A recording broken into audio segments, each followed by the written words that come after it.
Alors, bienvenue au monde de la course. Je reçois aujourd'hui François Hamelin, qui était une short track star. Ça commence super bien avec un truck qui passe. C'est ça. On est un peu gâteau dans mon petit jardin. Dans le COVID. Ouais, COVID. On vit avec. On reste à l'extérieur, on vit avec. Mais c'est bon, ça fait des petits agréments. L'autre jour, on avait des petits carouges ou des oiseaux quelconques qui nous faisaient cuit dans nos oreilles. Fait que merci beaucoup d'être venu. C'est plaisir, qu'on est content d'être là. D'être venu à la Chine. Alors, on va pouvoir faire une belle petite run tantôt sur le bord de l'eau ensemble. Et dans le fond, c'est ça. Toi, tu étais initialement un short track, donc du patinage de vitesse. Exact. Plus récemment, il y a quelques années, là, tu t'es mis à la course. D'habitude, je commence avec mes invités, je demande comment es-tu rentré dans le monde de la course. Mais tout d'abord, je vais commencer par te demander un peu comment es-tu rentré dans le sport. En général, puis je pense que ça s'est commencé assez tôt. J'ai vu autour de 5 ans, selon ta biographie, si elle est bien bonne, selon olympic.ca. Fait que comment t'es rentré dans le sport, puis après ça, on va graduellement la transition. Ben, ça a commencé comme n'importe quel jeune qui veut commencer un sport. Mes parents m'ont inscrit au patinage. À la base, c'est juste que, tu sais, j'avais trop d'énergie, puis je venais trop de train dans la maison. Fait que c'est comme prendre le livre de la ville, puis choisir un sport. Puis on allait patiner des fois au lac à Sainte-Julie, où est-ce que j'ai grandi. Puis j'appelais ça des patinettes à ce moment, dans le temps. Puis quand j'ai vu patinage de vitesse, j'ai dit là, c'est comme les patinettes. Fait que ça a comme juste cliqué un peu par hasard. Puis mes frères ont embarqué l'année suivante. Mon père aussi, en tant que bénévole, il a aidé un peu à gérer les enfants sur la glace. Puis on a comme rapidement comme embarqué à fond là-dedans. Puis on a trippé sur le sport. On aimait surtout l'aspect social du patin. On aimait ça être avec le monde. On aimait ça aller... Moi, je revenais de l'école, puis c'était juste comme j'avais hâte d'aller au patin. Fait que ça a juste commencé comme ça, puis on aimait ça. Puis on est devenu, bon, en tout cas, plus jeune, surtout moi, là, en toute humilité. Surtout moi, je gagnais beaucoup de courses. Fait que, tu sais, veux pas, t'es un jeune qui aime faire son sport, puis qui gagne en plus. Ça, c'est tellement... C'est la recette pour dire, il n'y a pas de questionnement, là, je continue à faire ça. Puis ben, la famille a continué, mes frères avaient un petit peu moins de succès en compétition, mais c'était juste le fun d'être tout le monde ensemble, puis on faisait les arénas. C'était rough pour les parents, mais nous, on tripait de comme juste faire les arénas, puis de s'accompagner dans nos compétitions. Fait que ça a vraiment commencé comme ça. Puis c'est ça, tu sais, je continue à évoluer dans le sport, au niveau junior, le championnat du monde junior à un moment donné. Ben, avant ça, il y avait les championnats canadiens, championnats québécois. Fait que tu gravis les échelons comme ça, puis à un moment donné, comme, OK, championnat du monde junior. Là, tu vois d'autres pays, tu es comme, OK, là, comme, ça commence à être vrai, là, puis... Là, tu commences à faire la liste, comme, du ranking canadien senior, puis t'es comme, mais on dirait que je suis pas trop loin, comme 14, 15, puis tu dis, j'ai encore juste comme 17, 18 ans, tu te vois dans 2 ans, les Olympiques à Vancouver, c'est comme dans 2 ans et demi. Tu sais, peut-être bien, là. L'année d'après, première Coupe du Monde, comme tu te classes sur l'équipe, tu fais d'autres trucs. Fait que vraiment, comme ça s'est fait graduellement. Puis la journée que j'ai vraiment embarqué sur l'équipe nationale, j'ai déménagé à Montréal, j'ai comme un peu tout abandonné. J'allais encore à l'école à ce moment-là, mais tu sais, je faisais un peu en alternance de... Avant les Jeux, je voulais vraiment mettre toutes les énergies possibles pour réussir. Fait que j'allais pas à l'école, je faisais rien d'autre que juste le patin. Focusé à 100%. Ouais, matin, midi, soir, comme je pensais quasiment juste à ça.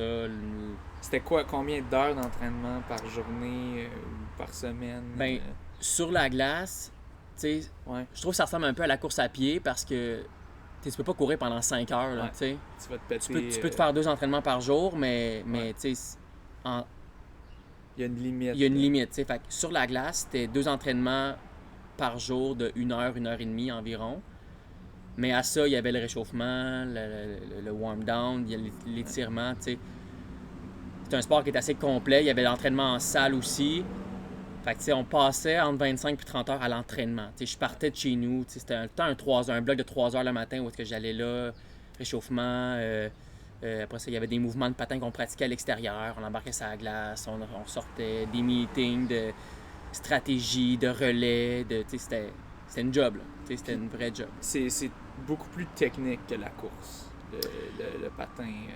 Ben, la technique est quand même... la course est quand même technique, je pense, là, mais oui, c'est quelque chose qui te hante, la technique. Tu es tout le temps en train d'y penser, de travailler, puis tu essaies d'améliorer des trucs. Des fois, tu vas dans une mauvaise direction, faut vite que tu l'identifies, faut que tu le ramènes. Fait que c'est quelque chose qui est vraiment comme prenant. Tu veux vraiment... Tu regardes les autres pays, comment ils patinent. Tu veux, on dirait, patiner comme eux parce que tu trouves qu'ils font des bonnes affaires, mais en même temps, comme toi, ça t'amène dans une mauvaise direction. Fait faut toujours que tu regardes, il y a des stratégies qui s'appliquent à différentes personnes, différents corps. Chaque corps est unique. Fait que, mais oui, c'est très, très technique. Là. Ouais, c'est ça. J'ai l'impression, tu sais, la biomécanique, course... je dirais surtout. Il faut vraiment, surtout dans les virages, être bien positionné, les hanches. Tu peux être bon jeune, mais si ta technique est vraiment pas bonne, mais la minute que tu te ramasses à 50 km/h dans un virage, ça se peut que tes hanches partent et tu te ramasses dans le monde assez rapidement. Fait que c'est vraiment comme... Faut que tu caches la technique puis que tu la travailles constamment. Même... Tu es arrivé souvent de tomber? Ouais. Ben oui. Ouais. À 50 km/h, là... Ben 50 km/h, c'est... En fait, c'est à peu près le plus vite qu'on peut aller, peut-être un petit peu plus, là. Puis, ben, c'est dans les distances les plus... C'est quand on va à cette vitesse-là qu'on a le plus de chances de chute. Fait que oui, ça fait mal. Mais le pire, c'est que c'est quand tu tombes vraiment à la sortie de virage. C'est parce que tu as le moins de temps de glisse. Tu vas un petit peu moins vite et on est rendu à 45. Okay. Mais c'est qu'on a comme une seconde et quart pour se placer, pour rentrer dans le matelas. Tandis que à l'apex, tu as du temps pour glisser avant de te rendre dans le matelas. Fait que tu as le temps en masse pour te placer, mettre les fesses en premier puis vraiment absorber. Mais oui, c'est sûr, tout le monde a chuté à 50 km/h. Ouais, assurément. Moi, j'ai fait de la course parce que c'est un sport qu'il n'y a pas ça. Il y a pas de... Tu peux pas vraiment tomber, là. Ben, tu peux tomber, oui, mais... moi, je me suis fait ramasser par un char à un moment donné. Hein? Ben, je courais comme... C'était un peu ma faute parce que je courais pas sur le trottoir, je courais comme dans la rue, mais comme un vélo, là, tu sais. T'as le droit, là. Puis un char qui m'a ouvert la porte complètement dessus. En porte tirée. Puis tu sais... En tout cas, le gars s'était même pas excusé, rien. Là, mais c'est pas de ta faute. C'est non, mais censé le garder pour si un vélo. C'est un accident, là, puis ça m'arrive des fois à ce prix que je regarde. En tout cas, bref. Mais oui, j'ai déjà apporté 2-3 cyclistes. Non, jamais. Mais ouais, non, en tout cas, c'est pas ta faute, là, moi je te dirais, mais bref. Ouais, c'est un sport qui est un peu plus, qui est quand même dangereux, puis on a quand même des lames de 17 pouces et demi, 18 pouces. Ouais, surtout quand il y a plusieurs personnes qui font on est un beau petit mess. On est très proche, le cul, le nez dans le cul de l'autre. Ouais, c'est ça. comme mon chat. Vous faites comme mon chat. Ouais, c'est ça. On aime ça. OK. Puis, puis tu dirais, toi, ça a été quand ton premier un peu highlight de short track, de patinage à vitesse? Comme c'est quand ton premier gros moment? Ben, je dirais, mon premier gros moment, c'était... ça a été ma première Coupe du Monde, c'est sûr. Là. Ouais. Puis, quelle année, ça? Puis à quel c'était 2000... Ben, c'est ça, c'était 2007. Ouais. Puis c'était à Québec. OK. Fait que ma première Coupe du Monde, ça a été home soil. Ouais. Fait que c'était fou, là. Comme... Toute la crowd est de ton côté. Moi, tu sais... Ben, toute la crowd est de ton côté. Fait que moi, je commence la Coupe du Monde, puis... T'es jeune, t'es un petit peu genre... C'est cool, tu sais, puis... dans un sens, t'es cool, comme tout le monde te regarde pour vrai, là, t'sais, you're the shit, comme day one. Fait que là, je suis comme, mais non, à un moment donné, tu redescends, t'es comme, ok, genre, on est comme 100 patineurs en ce moment, puis quand tu vas en land, t'es pas de shit, là, t'es comme, tu fais partie du groupe, fait que tu redescends, puis tu sais, à chaque année, tu dois te battre pour être sur l'équipe. Au Canada, on est quand même un pays qui est assez dominant dans le sport, là. Fait que c'est toujours un struggle comme juste faire l'équipe. Ouais. Fait que non, ça a été vraiment mon premier. Puis après ça, ben c'est sûr que les jeux, tu sais. Moi, j'ai commencé en 2007, puis 2010, 2 ans et demi après, c'était les Jeux olympiques, là, à Vancouver. Puis je me suis classé, puis on a gagné l'or au relais avec mon frère. Fait que ça, c'est comme... Ça a été rapide dans ma carrière. Ouais. Puis c'est comme ça n'a jamais pu être topé, là, parce que, tu sais, t'es encore une fois à la maison. Moi, j'étais avec mon frère, tu sais, je chapeau l'autre marche du podium, puis...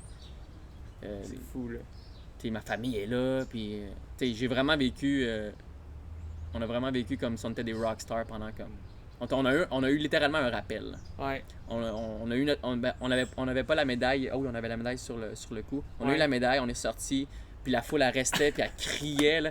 On est ressorti faire un tour, on était en souliers, on a fait un dernier tour de piste. Ah, bah ouais. On est allé, l'annonceur, c'était mon coach, encore un très bon ami à moi, un ancien coach, puis un très bon ami. Puis on a sauté, on lui a sauté d'un bras, comme on a vraiment vécu le moment à fond. Fait que c'est dur de topper. Puis il y a eu les autres jeux après, puis d'autres. Ça stoppe pas. D'autres compétitions, ouais. De gagner l'or en home territory. C'est ça. Fait que ça a été tough à topper comme moment, mais après ça, il y a eu d'autres. Il y a eu des moments où est-ce que j'ai gagné des médailles individuelles avec mon frère. Ouais. J'avais vu, tu avais eu argent en 2010, je crois, ou c'était... Ben là, tu fais peut-être référence à... ok, ouais, au championnat du monde. Ouais, championnat du monde, ça dit de Sofia. Sofia, en Bulgarie. Oui. Et ça a été une affaire que... Il y a juste le monde du patin qui sait, parce que c'était comme... Tout le monde check les Jeux olympiques, ouais, c'est ça, les championnats du monde. Puis les championnats du monde, c'est 3 semaines après les Jeux. Ah! Fait que ça a été mon meilleur mondial. J'en ai peut-être patiné 4, je pense. Ouais. Puis gagné une médaille d'argent aux 500. Puis je me suis fait dépasser, j'allais gagner l'or. Je me suis fait dépasser le dernier demi-tour à l'extérieur. C'est assez humiliant en patin. Là, puis d'habitude, ça se fait pas. C'est trop difficile. Ça va au moins être à l'intérieur. Là. Ah ouais. C'est juste qu'on dirait que j'étais... Il y avait mon frère en arrière de moi, il y avait un autre Canadien. C'était une grosse course, on était 6 pour un 500 mètres, c'était beaucoup. Là. Ouais. Fait que j'étais comme... Il restait un demi-tour, puis je peux pas croire que je vais gagner cette course-là. Là. Ça n'a pas rapport. Puis là, c'était le Chinois que je m'attendais pas qui me dépasse. C'était un Chinois qui me dépassait à l'extérieur. Puis je patinais vraiment mal. On parlait de technique tantôt. Là. Je patinais vraiment tout croche. Je capotais. J'étais juste comme... Je n'arrivais pas à y croire que j'étais sur le bord de gagner la course. Puis, il m'a dépassé. J'ai fini quand même 2e, puis un autre, c'est un coéquipier qui a fini 3e. C'était un très beau moment pour moi, mais tu sais, après les Jeux, tu sais, c'est un cool moment, mais comme... c'est ça, c'est tout de suite après les Jeux. Oui, c'est 3 semaines après, 3 semaines, un mois après. Ben oui, c'est ça. Fait que ça vient de se passer. Okay. Puis, ouais. Tu t'en vas, no offense, là, à Sofia, mais tu t'en vas à Sofia en Bulgarie. C'est comme... c'est petit, c'est une petite ville. C'est petit, puis c'est pas... C'est pas comparé à Vancouver quand t'avais toute la gang, le village olympique. C'est pas la même vibe qu'une ville plus. C'est un peu sombre, c'est un peu tristounet, là, tu sais. C'est vrai, là, tu sais. C'est pas. Dans l'ombre des chiens errants partout. Ok, des petits chiens. Ok. Ouais. Mais en tout cas, c'est des belles expériences. Ouais. Mais c'est quelque chose. Ça, j'avais pas. Je me souviens, je pense que je me souviens pas si j'ai regardé cet événement spécifique. Je me souviens d'avoir beaucoup vu, tu sais... il y en a des épreuves dans les Jeux olympiques. Là. Fait que ouais. Si t'es pas un fan de patin, essaie de regarder le plus de trucs possible. Mais je pense qu'il y avait comme un gros hype autour de ça quand même, parce que... Ouais, on a tout le temps un sport qui est à regarder parce que on a tout le temps des bons espoirs de médailles. Fait qu'on est souvent sur le spotlight un peu. Tu sais, je pense que je voyais sûrement des pubs ou quoi, là, de votre équipe, puis tout ça, puis ils disaient...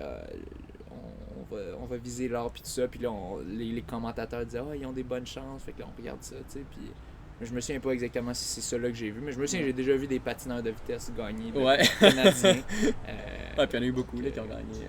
T'as sûrement vu mon frère gagner certaines médailles. Sûrement, là, tu sais. Mais je me souviens... Sans savoir que c'était lui. Mais sûrement, mais je me souviens de son passage à Tout le monde en parle. Ah ouais? Un moment donné avec... avec Marianne, oui, avec Marianne, puis... à cause du baiser sur les matelas, là. Je me souviens pas trop, là, c'était quoi, là, mais c'était dans le temps que j'écoutais encore la télé, là, puis tu sais, puis c'était... J'avais trouvé ça bien drôle, en tout cas, quand... Je pensais... En tout cas, c'était... Ah, ok, je me rappelle, je sais ce que t'allais dire. Oui, c'est ça. C'est pas pertinent. C'est pas pertinent. Mais c'est ça. Puis, mais bref, des gros highlights. Ouais. Ça doit être malade. Moi, j'ai jamais... Je peux pas, en tout cas, imaginer quelque chose de similaire à ça, de juste tout le... Mais c'est irréel. C'est ça. Tu peux pas... Puis c'est mon frère, il le dit souvent, là, comme... Tu penses... Tu te dis, c'est hot, c'est gros les Jeux olympiques. Non, c'est pas... Tu penses pas que c'est gros jusqu'à... Tu sais pas à quel point c'est gros avant que tu arrives là puis tu le vois, t'sais. C'est vraiment... Ouais, c'est énorme. Mais je trouve ça drôle qu'il y ait comme des jeux du monde de patinage de vitesse, juste comme tout de suite après les Olympiques. Comme c'est le calendrier, tu sais. Ouais. Tous les sports sont différents, là, mais... Ouais, parce que je sais qu'en athlétisme, il n'y en a pas, les années olympiques. Là, c'est ça, c'est des championnats du monde aux 2 ans. Il y a des sports, c'est ça. C'est toujours des années impaires, ouais. Tu sais, fait que... Natation aussi, de mémoire. En tout cas, les sports aquatiques, me semble, c'est ça aussi. Mais non, nous, c'est à chaque année qu'il y en a. Il y a des championnats du monde, puis le championnat du monde de l'année des Jeux, c'est vraiment celui qui est comme... Puis il y a des fois des patineurs comme Apollo Ono, l'année qui a vraiment comme... Les derniers Jeux qu'il a fait, Marc Gagnon aussi, l'année à Salt Lake, quand il a gagné ses médailles, il a pas fait... pas fait des championnats. Puis anyway, honnêtement, c'est tough, là. Comme tu viens d'atteindre le top, puis tu te dis, faut encore que je le fasse. Quand tu sais que tu vas te retirer, tu sais, c'est plus rough, là. C'est quand même... L'envie est un peu moins, là, après... Tu sais, c'est ça, c'est tellement gros, comme... Tu vis la vie d'un joueur de hockey, mais eux, ils vivent tout le temps. Tu sais, nous, c'est comme un méga hype. Après ça, tu reviens comme... dans ton 4,5, puis tu t'en vas à l'entraînement. Oh shit, tu sais, c'est vraiment comme... Tu pognes une drop, c'est la plupart du monde, sans être une dépression, là, mais c'est clair que la majorité des athlètes olympiques reviennent, on revient de là, puis c'est comme... Dans 4 ans. Ouais, c'est ça. Puis ça se peut qu'on le réussisse pas, tu sais, mais dans 4 ans, fait que tu sais, c'est... Ça, tu réussis à repogner le beat, puis te remettre tes objectifs un peu plus à court terme, là, mais... Tu sais, c'est quand même... C'est gros, c'est immense. Là. J'ai l'impression que c'est un peu comme, tu sais, les humoristes qui décrivent, tu sais, comme... Tu vas sur le stage, puis là, t'as tout l'applaudissement, puis après ça, tu reviens, puis... T'es tout seul dans ton appartement, ouais, c'est ça. C'est comme... shit, là, c'est fou, là, de tant d'amour, puis d'attention. C'est ça, c'est stressant y aller, c'est tough, mais un coup, tu l'as, t'es comme... Waouh, c'est malade, puis après ça, tu reviens, puis comme... OK, c'est tough y aller, mais j'ai comme envie de le revivre, tu sais, je veux... Fait que c'est comme un... C'est très... un roller coaster, un peu. Ouais. Puis là, il y a un documentaire, les Américains, sur HBO, qui va sortir le 29 juillet. J'ai bien hâte de le voir, là. Sur ce sujet-là, là. Ouais. Sur vraiment comme Michael Phelps, Apollo, tous les gros noms de l'équipe américaine, mettons des 10 dernières années, là, ils partagent leur expérience. Fait que j'ai bien hâte je suis très curieux de le voir. Mais ouais, je trouve ça très intéressant, surtout c'est ça, le fait une fois que tu prends ta retraite de ton sport, comme à quel point ça shape toute ton identité, tu sais, tout le monde quand il te voit. Tu vis que pour ça, t'es c'est ça. Ouais. Mais tu sais, il te voit, t'es le patineur de vitesse. T'es un patineur de vitesse, c'est ça. T'es comme quasiment plus. T'es plus une personne un peu. Un peu, puis tu te c'est toi-même qui fais ce choix-là. Ouais. Tu sais, mes choix de vie, comment. T'étais tout basé sur le patin, puis. Ouais. Tu te prives de plein d'autres affaires, plein d'autres activités. Mais pas à contre-cœur. C'était vraiment. Des fêtes, des événements comme. Name it, là. J'ai. 3/4, c'était non, juste parce que le lendemain, c'était un gros training. Puis, tu sais, j'aimerais ça me coucher tôt ce soir. Ou, tu sais. C'est tout le temps basé sur... Mais quand tu te dis oui, là, c'était nice. Mettons, un samedi, la semaine prochaine, c'est une semaine easy, j'ai le seul entraînement. Samedi, c'est mon dernier training. Comme, si on fait pas de quoi avec patin, c'est clair qu'il y avait quelque chose qui se tramait. Là. On allait faire de quoi, comme, un samedi, puis si une affaire de famille tombait à ce moment-là, comme, great, ça marche, mais comme, la majorité, c'est comme, hey, viens-tu au lac Saint-Jean faire la fête à ton grand-père? Je peux pas faire 5 heures de char puis revenir la journée d'été. J'aimerais vraiment ça, là, mais... Puis souvent des fois, t'as l'impression que le monde... Ça dépend. Le monde proche comprenne un peu, sont habitués. Comprennent, mais comprennent jamais vraiment. Ouais. Puis... Ils disent, là, tu peux manquer un entraînement. Ouais, mais non. Ouais. Je peux pas manquer d'entraînement. C'est ça, c'est ça, souvent les gens, t'es bien plate, tu peux... Mm-hmm. Ben, c'est comme... C'est comme tu dis, c'est pas que t'es pas tant fâché quand tu prends cette décision-là. Non, c'est ça. T'es d'accord avec toi-même, tu fais ça pour ton entraînement. Parce que il y a une raison derrière, puis tu l'assumes. Puis, mais c'est un peu, des fois quand je prends du recul, je réalise avec crime, avant j'allais skier l'hiver, Là, tu le j'ai fais plus le temps. Je dis, ben, c'est parce que si je vais skier, là, après ça, c'est quand, ça prend toute la journée. Là, moi, c'est quand je vais faire un marathon. Ça prend pas de temps, ça prend pas grand-chose pour que ta petite fenêtre que tu avais pour faire ton entraînement, comme elle disparaît, là. C'est ça, puis aussi, ton corps est tellement tout le temps fatigué. Ben oui, tu l'aides pas à récupérer aussi. Puis, c'est ça. Plus tu deviens dans la haute performance, là, de chaque détail compte, là, fait que...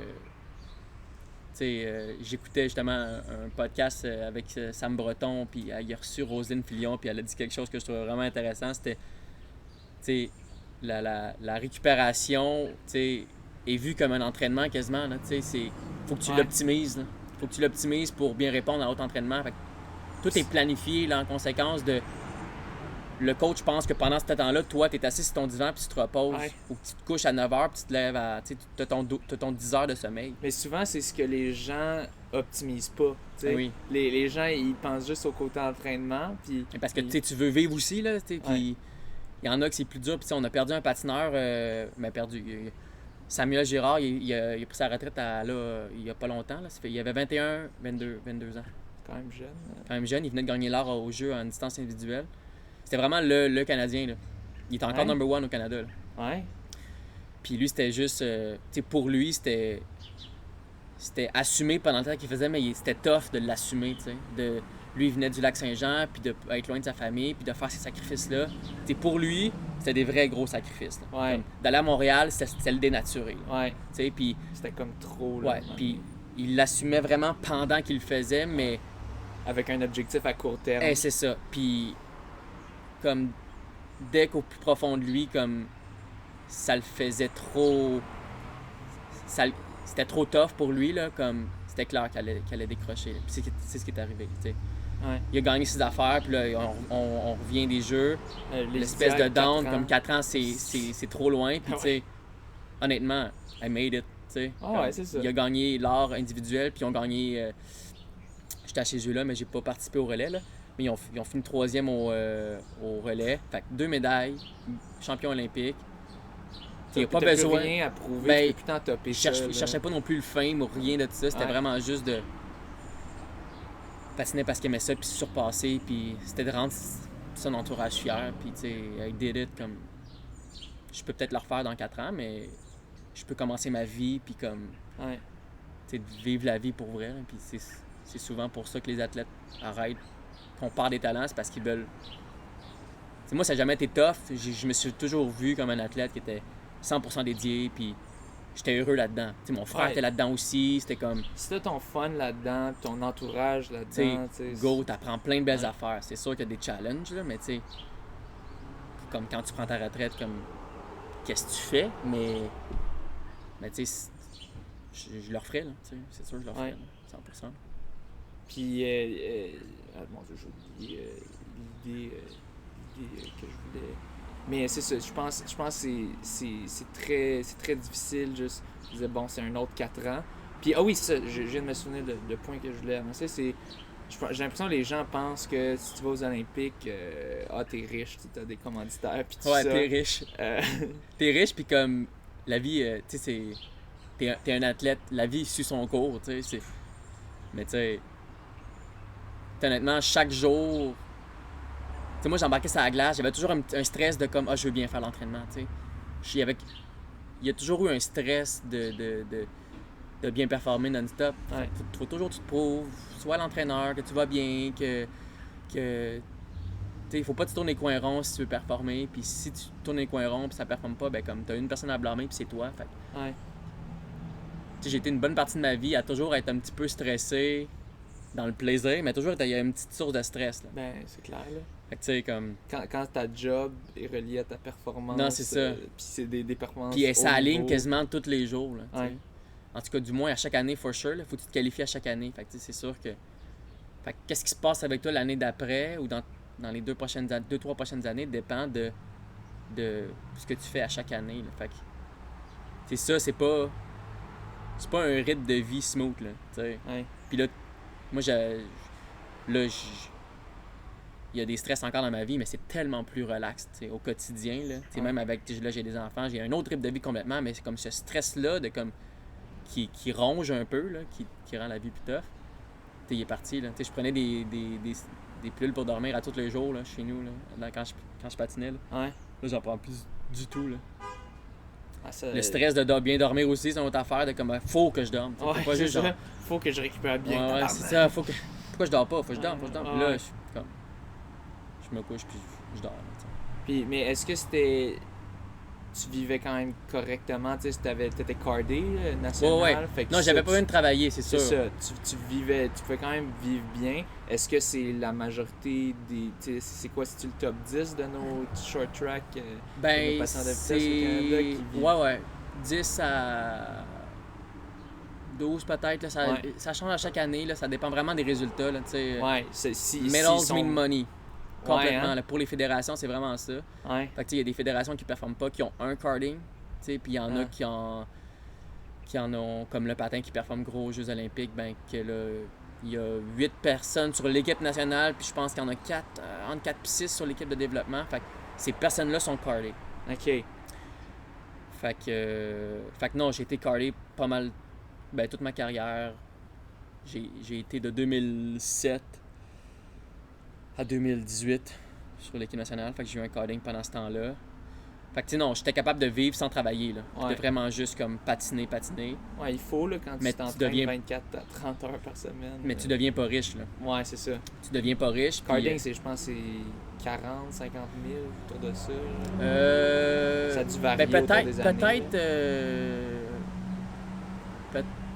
Peut-être, mettons, si on le calcule, parce que c'est pas imposable. Ah, OK. Fait que tu sais, non, c'est pas 45 000, mais je pense que ça équivaut peut-être à un salaire. Ça équivaut à un 40-50 000 000 si tu mettais des impôts. Mais tu sais, moi, dans mon temps, c'était 1500 par mois. OK, c'est ça. Fait que j'avais, mettons, 3000 par deux. Nous, c'était des paiements à chaque 2 mois. OK, c'est ça. C'est assez pour vivre, mais mettons, tu vas pas vivre dans une grosse baraque de joueurs de LNH. Là, mais c'est ça, tu sais, il y a des. Comme mon frère, c'est un athlète qui est ultra médiatisé, qui a beaucoup de commanditaires, qui a la chance d'avoir beaucoup de commanditaires. L'argent est là, plus. Ben oui, beaucoup plus dans les commanditaires. Ouais. Puis surtout dans l'année des Jeux, si tu fais partie des campagnes des Jeux olympiques, là, il peut avoir des beaux sous, là. Ouais. Vraiment, là.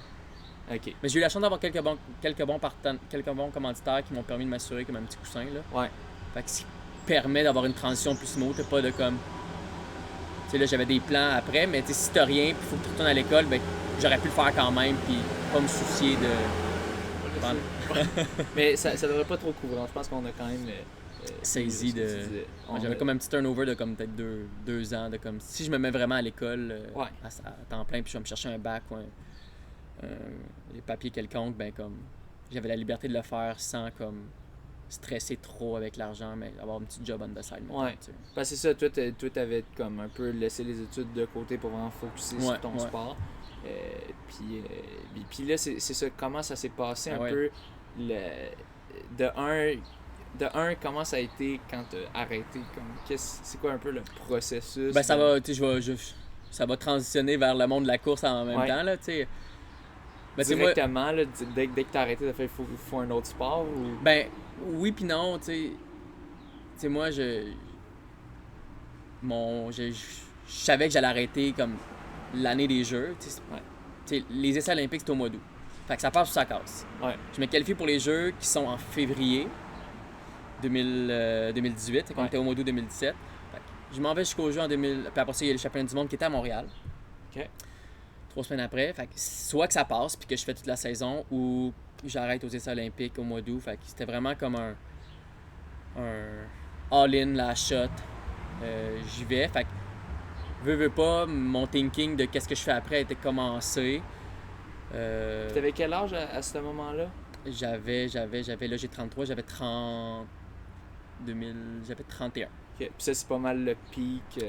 Mon frère, il a 35. Mon frère, il a 36. Non. Moi, j'ai 33. Mon frère, il a 35. 36. Il a 36. Il a 36, il continue, mais 31, je te dirais que c'est quasiment vieux dans mon sport. Ouais. Mettons, si on fait. C'est clair que j'étais en haut de la moyenne en termes d'âge, mais. Tu sais, 30 ans, là, c'est parce qu'il y a une vie après aussi, c'est surtout ça, là, tu sais.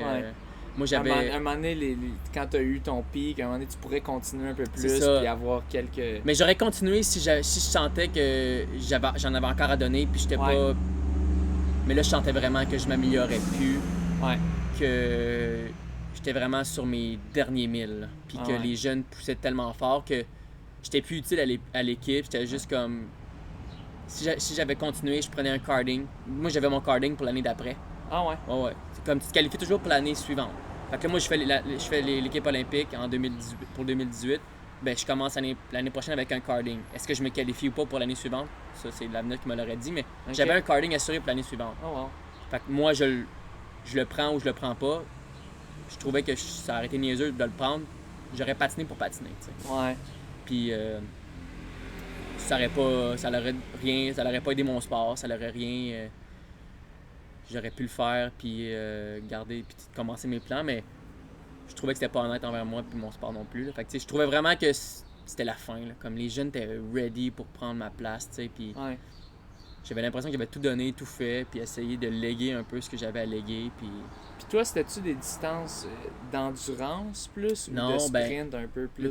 Le courte piste, c'est parce que c'est short track. Fait que, short track, ça veut juste dire comme sur une piste de 111 mètres. T'sais. OK. Puis c'est une course. OK. C'est vraiment le premier à la ligne. Ouais. On s'en fout du temps. Ouais. Malgré qu'il y a des records du monde et que ça existe, là, mais on s'en fout du temps. Ouais. C'est très stratégique. Très stratégique. Le long piste, c'est que c'est un anneau de 400 mètres. Même affaire que track. Là. Puis c'est le temps. Fait qu'il y a les mêmes... quand il y en a deux qui vont. Puis qui font il y a les mêmes distances en longue qu'en courte. Mais il y a des longues distances qui existent en longue piste qui n'existent pas. Comme le 5000 puis le 10 000 n'existent pas en courte piste. Ils existent juste en longue piste. Là, on parle de comme 13 minutes de course toute seule. Mais nous, il existe à 5000, mais en relais, en équipe. Ouais. Fait qu'on est 4, puis là, tu connais un peu le... Ouais, celui que vous avez eu lors avec. Exact. Ouais. Fait que tu n'as pas le choix de faire tout. Puis tu sais, il y en a une qui est le 500 mètres qui est un sprint brut, puis tu pars, puis tu essaies de ne pas te faire dépasser si tu es en avant, puis tu essaies de dépasser comme à 50 km/h. Fait que ça, c'est vraiment tricky. Ou tu as le 1500 mètres qui est la plus longue, c'est 13 tours et demi, que là, la course commence vraiment plus lent. Il y a un positionnement qui se fait. Parce qu'il y a du drafting. Il y a du drafting, beaucoup de drafting. Ah ouais. Je me rappelle plus du pourcentage, là, mais tu sais, c'est quasiment plus qu'en vélo. Peut-être pas, parce que le vélo va encore plus vite. Là. OK. Mais autour de ça. Mais oui. C'est vraiment quand même énorme. Là. Ouais.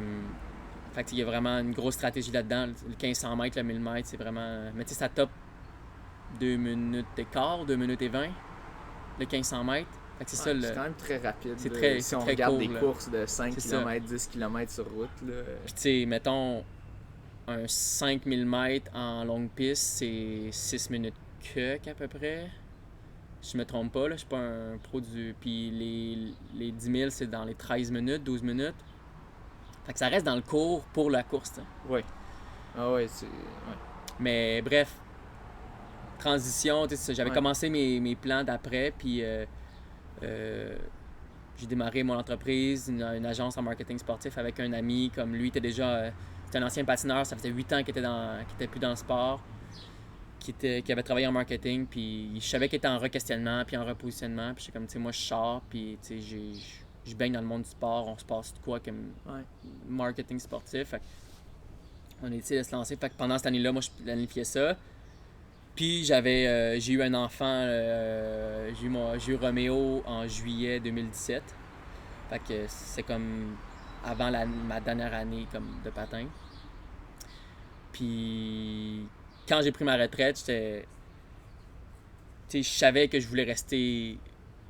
J'étais un sportif. Fait que je voulais continuer à faire du sport. Puis moi, la course à pied est rentrée dans ma vie comme assez tôt parce que mon père, c'est un coureur. Il a fait plusieurs marathons. Je pense que son meilleur marathon, c'est comme 3 heures. 3h03, je sais même. C'est quand même très respectable. Puis il était ski de fond, puis c'est comme un sport qui se combine. Aussi, c'était un sportif. C'est ça, un sportif. Endurance. Puis quand on a commencé le patin, comme à un très jeune âge, comme il nous a... lui, il s'y connaissait quand même beaucoup en coaching, en entraînement, en conditions physiques, surtout chez les jeunes, t'sais. Fait qu'il savait que l'aérobie, c'était important de setter les bases quand même assez tôt. Fait qu'il nous a initiés rapidement à la course comme complément au patin. OK, à quel âge? Genre 10 ans, là, tu sais. OK. Fait que, tu sais, on a fait quelques courses très jeunes, genre 10 ans, 11 ans, des 3 km, des 10 km juste pour le fun, mais tu sais, j'étais je courais comme l'été à Sainte-Julie, là, comme le monde, je faisais mon petit tour de 3 km de quartier, là. Le monde devait trouver ça drôle qu'il y ait un petit cul de même partait. Fait que ça a été comme introduit de même, puis ça reste quand même tout le temps, parce que je veux pas comme dans une saison de patin. C'est la journée des éboueurs. Dans une saison de patin, il y a toujours une saison morte.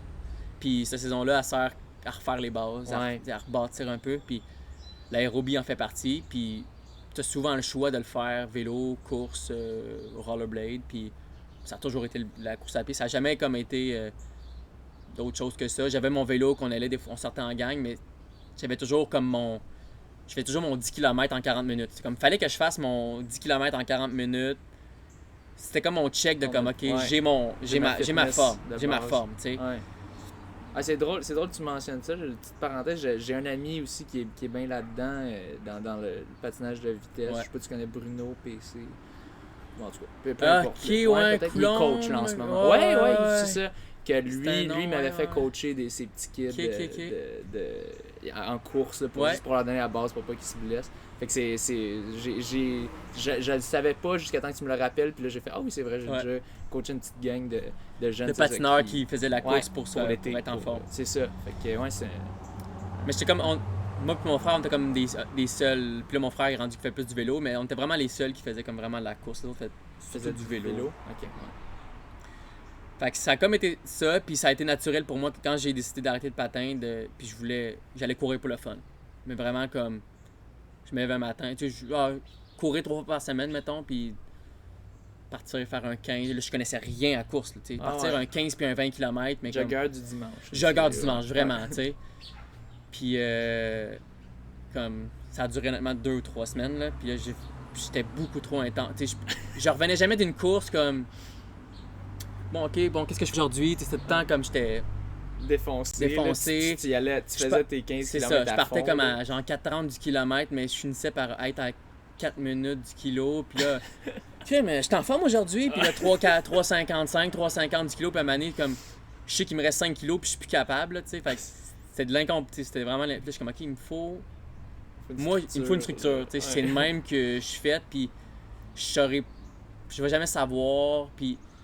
Je veux jamais savoir combien de kilos faut que je fasse. Je sors-tu pour un 10 ou un 15 aujourd'hui? Non, mais je pense que t'es pas le seul. Je pense qu'il y a beaucoup de monde. Ouais, puis toi, tu dis, aujourd'hui, je sortirais pour une long run. Là, puis après 10, t'es écœuré, ben tu reviens chez vous, puis tu le fais pas finalement. Fait que, comme il me faut quelqu'un qui me guide là-dedans. Fait que j'avais écrit un email à la boutique Courir pour savoir s'il y avait pas un partenariat à faire. Je voulais comme raconter un petit peu mon histoire d'aller jusqu'à un premier marathon.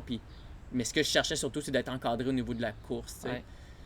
Puis ils ont accepté. Puis un des vendeurs, Alain Dufort, là, en tout cas. Moi, je connais Dom.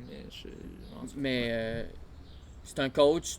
Ça a été un coach pendant toute sa vie. Puis là, comme il le fait juste pour le fun avec quelques athlètes. Là, puis Gilles, le propriétaire, il a comme demandé, ça te tente-tu de le coacher? Puis t'es comme, ouais, mais tu sais, moi, lui, il fait plus de coaching comme sur place, là, tu sais, il vient pas, mettons, je fais un training de piste ou whatever, il va pas être là puis prendre mes temps puis m'encourager. Comme non, c'est pas ça que je recherche, là, je veux juste une structure puis moi, je le fais quand que je peux, tu sais. Fait que ça a commencé de même puis ça a jamais arrêté. Puis tu sais, là, c'était une structure de 5 entraînements, 6 entraînements semaine puis j'essaie de squeezer in puis...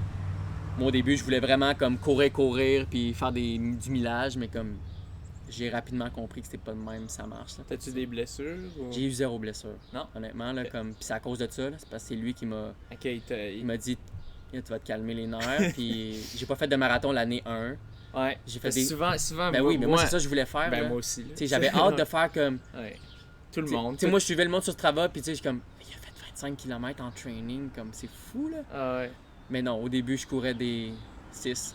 J'ai commencé par faire des courses des races là, de 5 km. Ça, j'ai monté au 10 tranquillement. Puis j'ai pas fait plus que 10 km en course dans ma première saison. Puis j'ai commencé comme en avril, officiellement comme en avril 2018. OK. Puis j'ai fini mon patin en mars 2018. OK. C'est comme c'était un mois après, là, tu sais. OK. On est parti, j'ai pris ma retraite, on est parti à Hawaii, j'ai couru comme un cave là-bas, je suis revenu, puis j'ai rencontré un petit courir, puis j'avais un coach, puis on est parti. Fait que c'est même ça a commencé, puis c'est vraiment graduellement, là. Puis là, dans les dernières années, ça a été un peu quoi la progression? Est-ce que tu as des objectifs de temps? Puis c'est quoi le rôle de la course pour toi dans ta vie? Ben là, tu sais, le rôle de la course, c'est vraiment comme... Tu sais, je me suis rendu compte que... Tu sais, j'ai besoin du sport dans ma vie. Ouais. Puis il n'y a pas d'autre manière pour moi d'être assidu dans quelque chose que si je me donne pas des objectifs. Ouais. Comme ben du monde, c'est clair, mais comme c'est juste trop clair. Avant, c'était ma vie. Le sport, c'était ma vie, c'était ma job. C'est ça que je faisais. Je me posais pas la question le matin comme qu'est-ce que je fais aujourd'hui. Ah ouais? Tu as déjà tout planifié la journée. Ma planification, c'est de me mettre en forme puis de faire du sport. Ouais. C'est ça ma vie. Mais là, comme c'est un ingrédient que je dois mettre dans mon quotidien, puis la seule manière possible de le faire pour moi, c'est vraiment comme faut que je fasse ça pour me rendre à telle place. Fait que, tu sais, où je me suis mis des objectifs de temps, comme aux 5 km. Tu sais, je fais encore des 5 km, là, comme... il gosse, mon coach, là, comme il veut tout le temps que je fasse un mot de 5 km à chaque année parce qu'il veut que je m'améliore, mais aussi comme que je le sais que c'est important. C'est important aussi les entraînements comme de piste puis de courte distance pour garder ta vitesse comme sharp, là. Fait que je sais que c'est important pour comme améliorer. Fait que je le fais. Puis j'embarque dans le game à 100%. Puis la journée que je voudrais plus, comme je le ferai plus. Mais j'ai l'impression que ça va rester parce que c'est la seule manière pour moi de faire du sport et de rester en forme. C'est pas de le faire à moitié, c'est de le faire comme à fond. D'avoir une bonne structure, pas juste de sortir. Puis il y a du monde qui font ça, puis c'est bien correct, puis ils aiment ça. Peut-être qu'à 50 ans, je vais comme être plus là-dedans, là, puis genre... Je vais être plus en campagne, puis je vais sortir courir. Moi puis ma femme, on va partir, puis on va aller faire des hikes, puis on va faire de la petite course en trail ou je sais pas quoi, mais tu sais, là, en ce moment, comme... T'as encore le besoin d'avoir comme des objectifs. Vraiment. Ça donne un peu une structure, puis...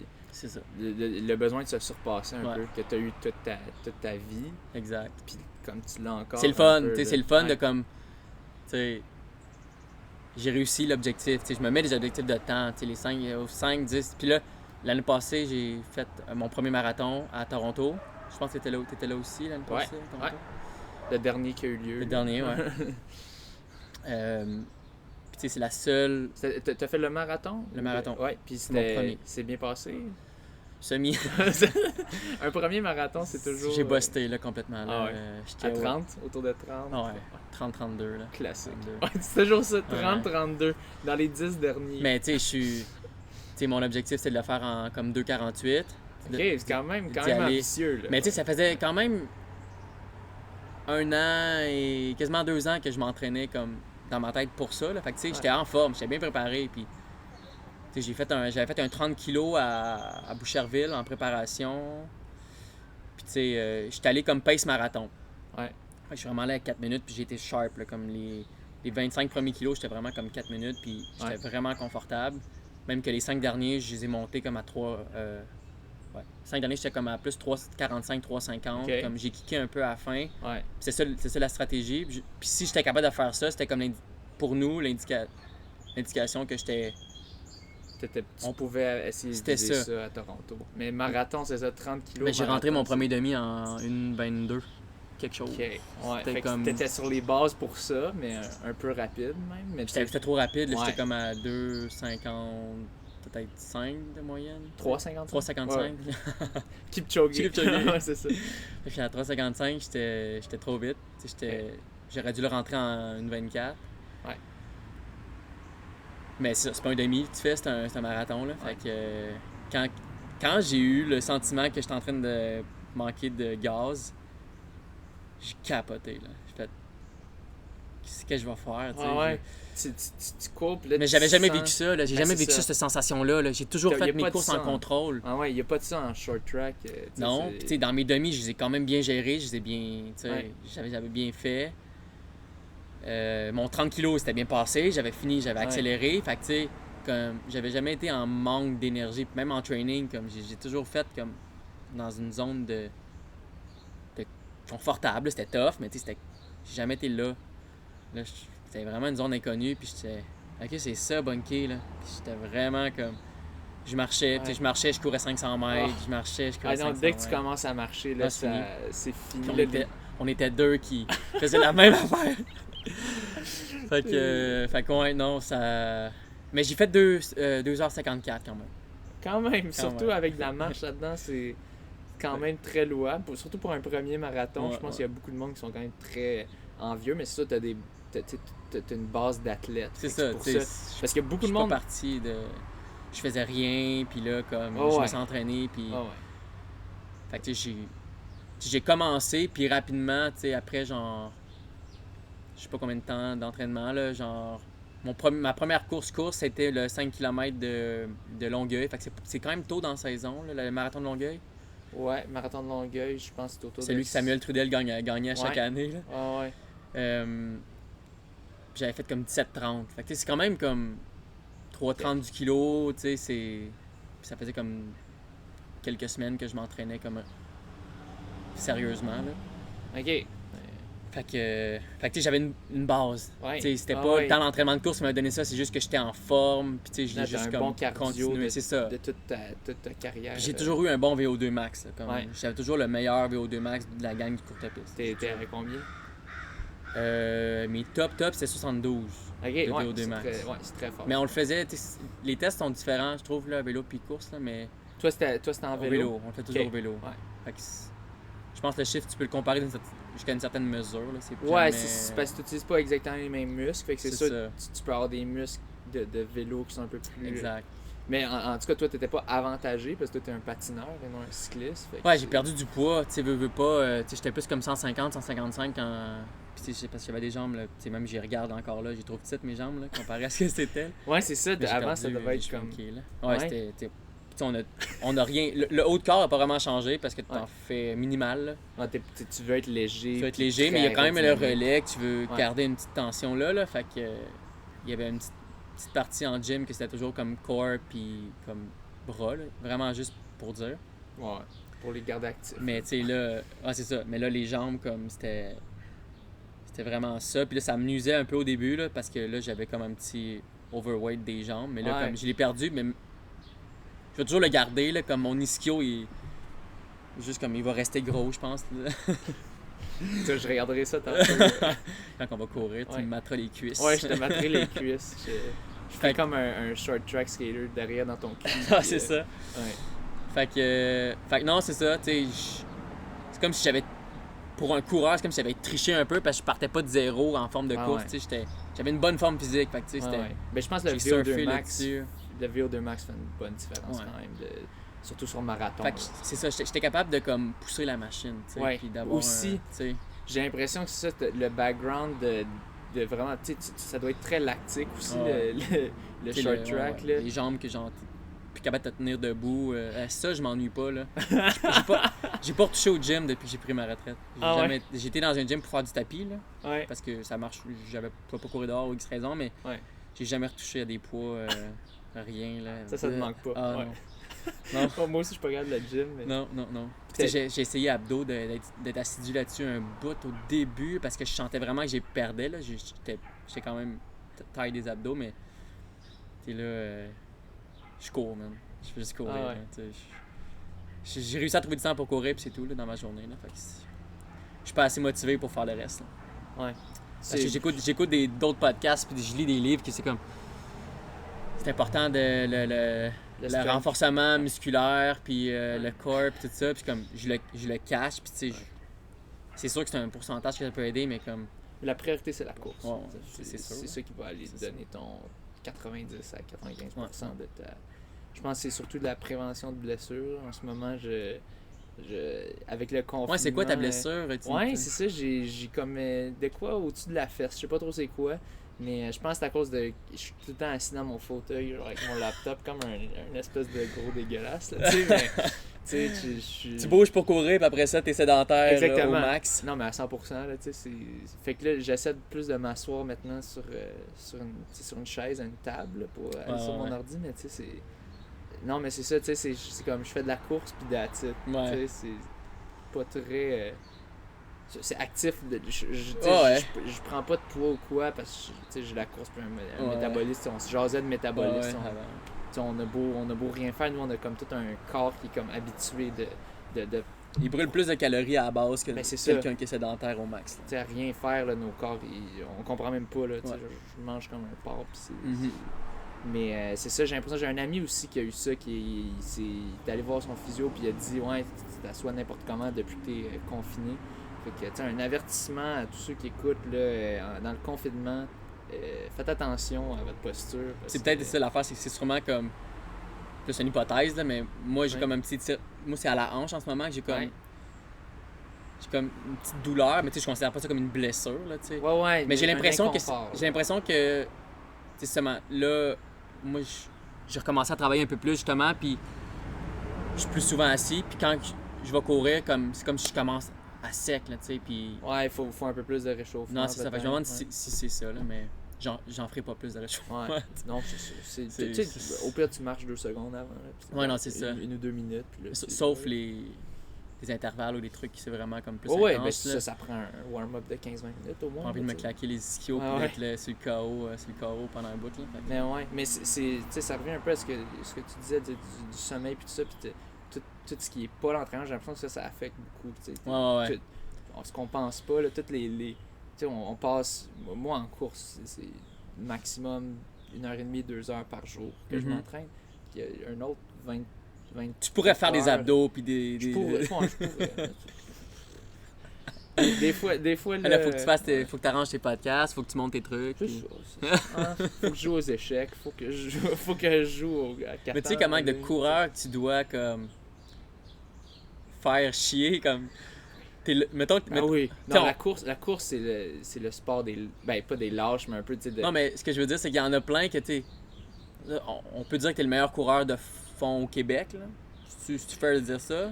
Il y en a d'autres quand même qui Thomas Fafard, là, arguably, mais lui il fait moins longue distance, il fait pas marathon. On est une petite coupe, mais disons dans le top, tu sais. Tu sais, overall, t'as été champion l'année passée, parce que moi, ça fait 2 ans que je vais au gala de l'athlétisme. Oui, gala de la Fédération québécoise d'athlétisme. Ouais, c'est ça, avec la boutique Courir, justement. Oui. Puis je remets un prix. Crème, t'étais là? Ben oui, j'étais là, ça fait 2 ans que je suis là. Crème, à chaque fois que je te croisais, je te voyais tu gagnes l'athlète de route masculin, tu sais. Oui. Parce que t'es champion québécois aux 5 km, aux 10, comme des mythes, là. C'est courses sur route, c'est que j'ai... Tu sais, c'est une question aussi, tu sais, il y a d'autres athlètes qu'eux, ils vont plus focuser sur la piste, là, puis parce que c'est plus ça. Mais tu te pointes à un demi ou un marathon, peu importe qui a sa ligne au Québec, là, tu peux gagner la course, tu sais. Des bonnes chances. Mais tu sais, il y a, mettons, je reviens encore à Thomas Fafard, il m'a eu sur 10 km sur route l'année passée, fait que là, je suis un peu moins...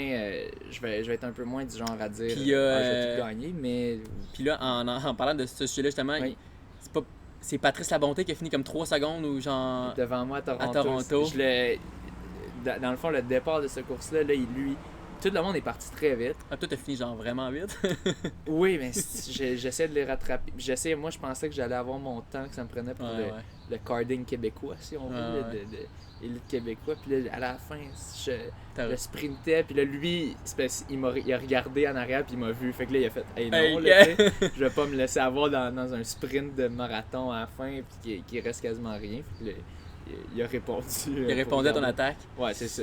Mais c'est ça, au final, on avait quelques secondes seulement de différence. Mais fun fact, il travaille dans la même firme d'avocat que ma copine. Ah, c'est drôle. Ouais. Okay, puis je sais qu'il s'entraînait pour... Il essayait d'aller au jeu dans une distance. C'était vraiment ça comme il a... Je pense que... C'est peut-être les demi, mais je sais pas. Là. Je sais pas. Ben, il n'y a pas de demi aux Olympiques. Fait que c'est marathon... Je sais qu'il s'essayait pour le 3000 mètres steeple, c'est ça. 3000 steeple, c'est ça qu'il a pas mal fait pendant un bout. Mais c'était c'est drôle. Ouais, Small Wars, comment, ouais. Puis là, j'ai commencé à le suivre. Bref, tu sais, je suis rendu un... Tu sais, je suis pas... je connais pas tout le monde, mais tu sais, dans mes passe-temps, je me renseigne sur la course. C'est rendu ça comme... C'est devenu une passion, là, tu sais, de savoir, de connaître le monde, tu sais, juste de... Le milieu, peu, c'est ça, la gang. C'est le fun quand tu connais du monde, tu vas à une course, puis là, tu hey, salut. Il te faut, c'est ça. Puis là, justement, on parlait de Samuel Trudel, tu sais, première course que je vais, comme, je fais mon 5 km, puis là, il y a lui qui gagne, fait que je le croise comme, wow, puis il y avait une coupe Longueuil, genre... genre n'importe quoi. Dégueulasse, genre, mais comme... Puis il gagne. Il gagne, là, j'étais comme, tu sais, je le croise là, puis après ça, je le croise à la boutique courir, puis on finit, je me rends compte qu'il habite comme à... là, il habite plus là, mais il habitait à 2 coins de rue de chez nous. Fait on est allé courir avec lui des fois, j'étais comme... Tu sais, small world, là, comme, c'est fou. Puis là, c'est rendu que lui aussi, il a le même coach que moi. À la boutique, Alain à la boutique. Fait que comme rapidement, je me suis trouvé comme incrusté dans le monde de la course, dans une certaine mesure. J'étais comme... OK, je me sentais imposteur un peu, de comme... Je suis pas vraiment coureur. Puis là, je suis un coureur. Ouais, c'est ça. Quand j'ai couru mon premier marathon, je me suis dit, OK, là, je suis un coureur. Ouais, c'est le premier marathon que ça prend, puis là, j'ai compris. Je sais qu'il y a plein de monde qui essaie de se qualifier pour Boston, puis moi, en théorie, je pourrais le faire, là, tu sais. Fait que je suis comme... OK, là, je vais arrêter de dire que je suis un coureur, tu sais. Ah ouais.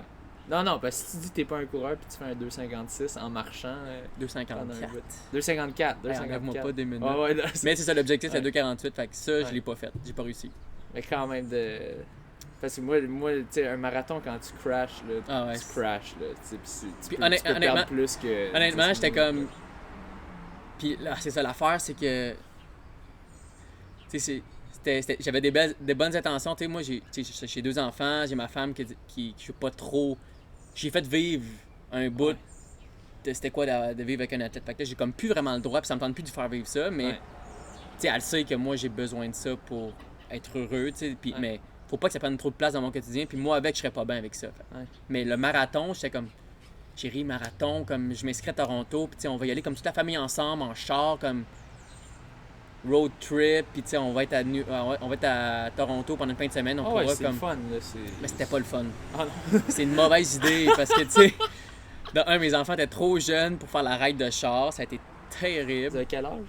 À ce moment-là, ma plus jeune... Toronto, c'était octobre. Puis elle est née au mois de juillet. Fait que, ou septembre, elle avait 3 mois. Elle était trop jeune. Puis, tu sais, là-bas, comme mon plus vieux, Roméo, on n'est pas chez nous, on est dans un condo qu'on loue, comme au centre-ville, il y a du bruit, puis... Il pleure, il vient dormir avec moi. Fait que tu sais, j'avais comme des nuits de merde quand même. Là. C'est ça.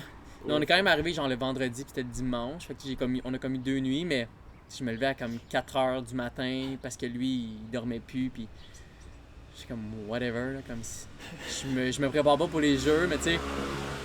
Fait que là, tu sais, ça c'était comme pas un bon plan à la base. Puis là, comme quand j'ai bunké, j'étais comme je peux pas.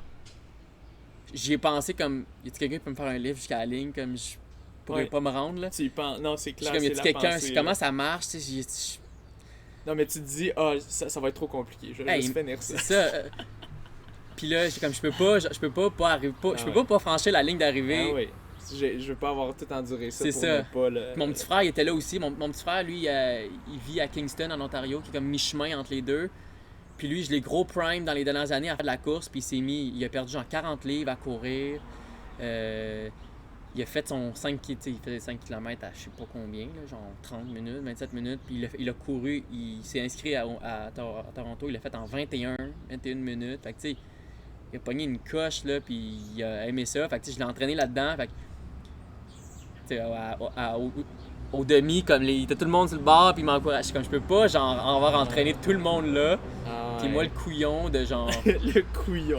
De genre, il a pas su gérer sa course. Tu sais, l'affaire, c'est que j'ai du monde autour de moi qui ont couru, là, puis qui m'avaient tout averti de comme faire attention, mais comme. Tout le monde te le dit, puis pourtant, quand t'es. Faut que tu le vives, là, on dirait, là, pour. Faut que tu le vives. Pour lever le pied, là, parce que. Faut que tu le vives, parce que c'est ça. Tu te sens bien. Le marathon, c'est weird comme course parce que... moi, 3,55 ou 4 minutes du kilo, genre, si je cours 10 kilos à cette beat-là, je suis dans la zone de... C'est un bon pace, là, mais tu sais, c'est confortable. Je suis pas... C'est la même affaire, juste pour comme sensation, mais quand t'en as 21 de plus après, ou t'as gaspillé des cartouches que qui seraient utiles. C'est un des seuls moments que je dis que faut que tu regardes ta montre. C'est le marathon. Toutes les autres, je pense pas que tu as besoin. Tu vas au feeling. C'est ça, tu vas au feeling. Tu le sais si t'es trop vite ou t'es trop lent. C'est ça. Mais marathon, comme tu peux pas vraiment le savoir. Non, parce que tu vas sentir que, non, je suis correct.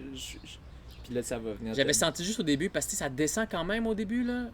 Ça se peut, honnêtement, je l'ai fait une fois comme toi, mais honnêtement, c'est un peu flou. Peut-être, je pense que ça trouvais que au début, ça monte une petite affaire, mais après ça descend, on dirait un bout. Puis je sentais que mes jambes étaient comme... Tu les casses un peu. Ouais, c'est ça, je trouvais que c'était bizarre. Mais quand tu descends, c'est des mouvements excentriques. Fait que, ça brise un peu plus tes muscles. Fait que je pense que ça aide pas, là. Je me suis comme senti bizarre, fait que là, puis là, j'étais trop vite. Là, j'ai ralenti, mais mettons, j'étais à 3,53 du kilo, là, j'étais plus à 3,57. Puis là, je me suis comme ressenti mieux comme à 15 km. Comme ce feeling-là bizarre est comme parti. Mais après ça, c'était juste l'énergie. Puis je trouve la fin de ce marathon-là, en tout cas, comme au début, c'est le fun, t'as le bord de l'eau, t'as beaucoup de crowd quand même.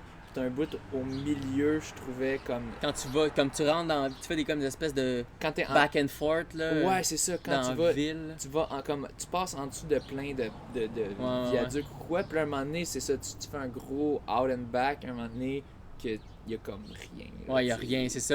On dirait que tu cours sur comme ça. C'est une clôture qui est à côté de toi, avec une traque de chemin de fer. Genre, là, tu sais, puis c'est... Ça t'inspire pas, on dirait, là, non? Puis c'est ça, là. Surtout si t'es seul, là, si tu peux avoir quelqu'un avec toi, crème que ça fait une différence. Mais là, à ce moment-là, il y avait un gars que j'avais comme qui avait dit, viens avec moi, tu sais, autour de 5-10 kilos. Il a dit, les autres sont partis trop vite, t'inquiète pas, on va les rattraper.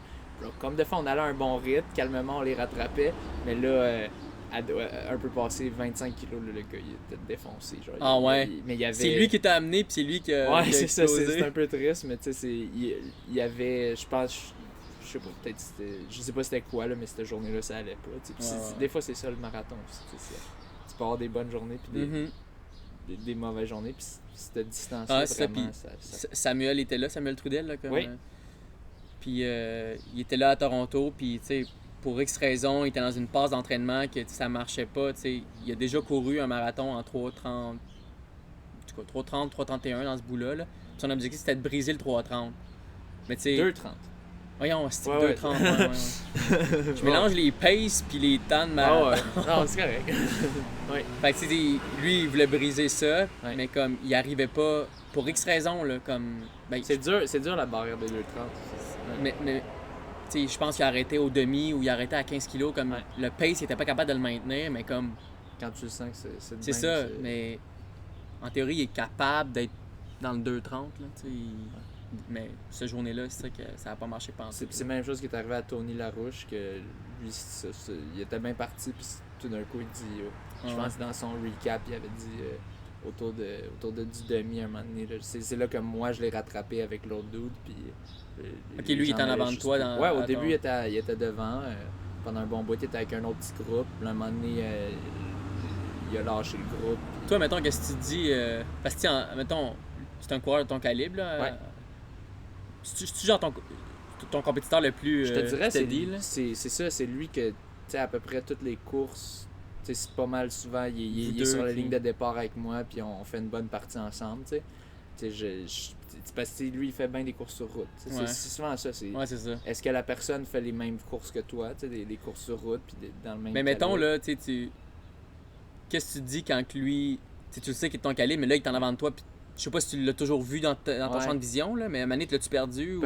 Possiblement qu'à un moment donné, je le voyais beaucoup moins. Je me souviens pas si je l'ai perdu de vue. Je savais qu'il était toujours comme... Je pense des fois je le voyais pas avant une courbe, puis là, mais il était quand même une bonne sûrement centaine de mètres. Genre, si maintenant il faut que je la rattrape, tu fais comme moi je m'en fous, comme s'il faut que je respecte mes affaires. T'sais. Ouais, marathon, faut vraiment que tu respectes tes affaires. Mais en même temps, si t'es tout seul, c'est de la merde. Ouais, c'est ça. C'est ça qui est un peu, c'est le dilemme qui est un peu tough, mais d'avoir vécu, comme tu dis, il faut que tu le vives à un moment donné, puis d'avoir vécu. Tu déjà posté un? Ouais, à Rotterdam. Ah oui, c'est vrai. À Rotterdam, c'était Mais tu t'es pas genre évanoui comme 2 jours avant ou... Ouais, c'est ça. C'était. Ouais, j'avais fait. Je pense que c'était le jour d'avant, j'avais fait juste un petit. Une petite affaire, là, juste une préparation de pratiquer le marathon pace. Puis je m'étais juste comme arrêté tout d'un coup à un feu de circulation. Puis je sais pas, peut-être c'est le voyagement, le sommeil, puis tout ça, puis toute la combinaison. Mon coach m'a dit que c'est un peu. Il me disait que je suis très fit. Fait que là, vu que j'ai arrêté sec, ça a comme trop vite baissé mon rythme. Puis en tout cas. Mais c'est ça, j'étais. Je me souviens, là, j'arrête, là, j'attends de voir le petit bonhomme pour que je puisse traverser. Tu l'as jamais vu? Puis là, j'étais juste comme. Tout d'un coup, je sais pas trop ce qui se passe. Puis là, à un moment donné, tu perds. T'es comme dans un rêve un peu. Puis là, à un moment donné, je suis à genoux avec une main sur le. T'essaies juste de revenir comme. Ouais. Puis là, à la réalité. Oh shit. Là, le bonhomme avait fini, je pense. Puis j'étais comme, oh mon dieu, c'est la première fois que ça m'arrivait. Mais ouais, je sais pas c'était quoi. Puis je suis parti un petit peu vite. Pas beaucoup, mais un petit peu. Mais c'est dur parce que c'est super le fun la course. Là. T'as des spectateurs quasiment tout le long. Puis ça recommence avec ça, j'ai trippé là-dessus. Là, puis il y avait du monde que. Parce que je l'ai quand même hype un peu. Mon marathon, je suis comme mon marathon dans comme 2 semaines. T'sais, le monde qui me suit dans soit patin ou qui était comme un peu fan de moi, comme m'ont potentiellement suivi là-dedans. Puis il y avait du monde qui m'encourageait sur le bord, comme qui criait littéralement mon nom, mais que c'était pas genre ma blonde qui était sur le bord puis qui me criait, c'était vraiment comme du monde random. Puis quand tu passes une méchante bonne crowd, là, ça donne un petit c'est comme c'est comme ok, finalement je vais pas trop vite. Mais c'est ça, c'est l'erreur tellement facile là, si t'as beaucoup de crowd. Mais ça t'aide surtout à la fin, je pense. À la fin, c'est là que t'en as besoin. Mais au début, c'est ça qui peut te piéger, j'ai l'impression. Parce que là, t'as un bout, il y a des vaches, puis il y a rien. Là, ouf, c'est dur. Là, t'as du monde de la crowd. Ouais! Puis là, tu accélères un peu, puis là, t'es comme. Après ça, quand t'as un autre bout de vache, là, c'est comme, oh shit! Je vais payer. Fait que c'est une distance qui pardonne pas. Moi, je l'ai appris à mes départs, là, tu sais. C'est fou. Non, c'est ça. Autant mon coach que. Tu sais, le commentateur chez dit à Vancouver, qui était mon coach avant. Ben lui, c'était un grand coureur, puis tu sais, il me l'a dit.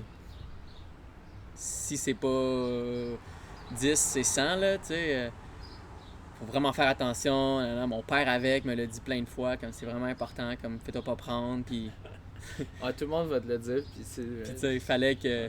Puis tout ce monde-là me suivait comme mes... Tu sais, c'était aux 5 kilos qu'on avait un petit track time, là. Tout le monde, comment c'est que... Ça va bien, puis là, il s'appelait quasiment pour dire « Hey, il va bien, Frank! » Puis là, part faire autre chose. Il dit « Ouais, t'as-tu vu, là? Ça va plus bien, là, Frank, là? » J'ai cassé raide, là.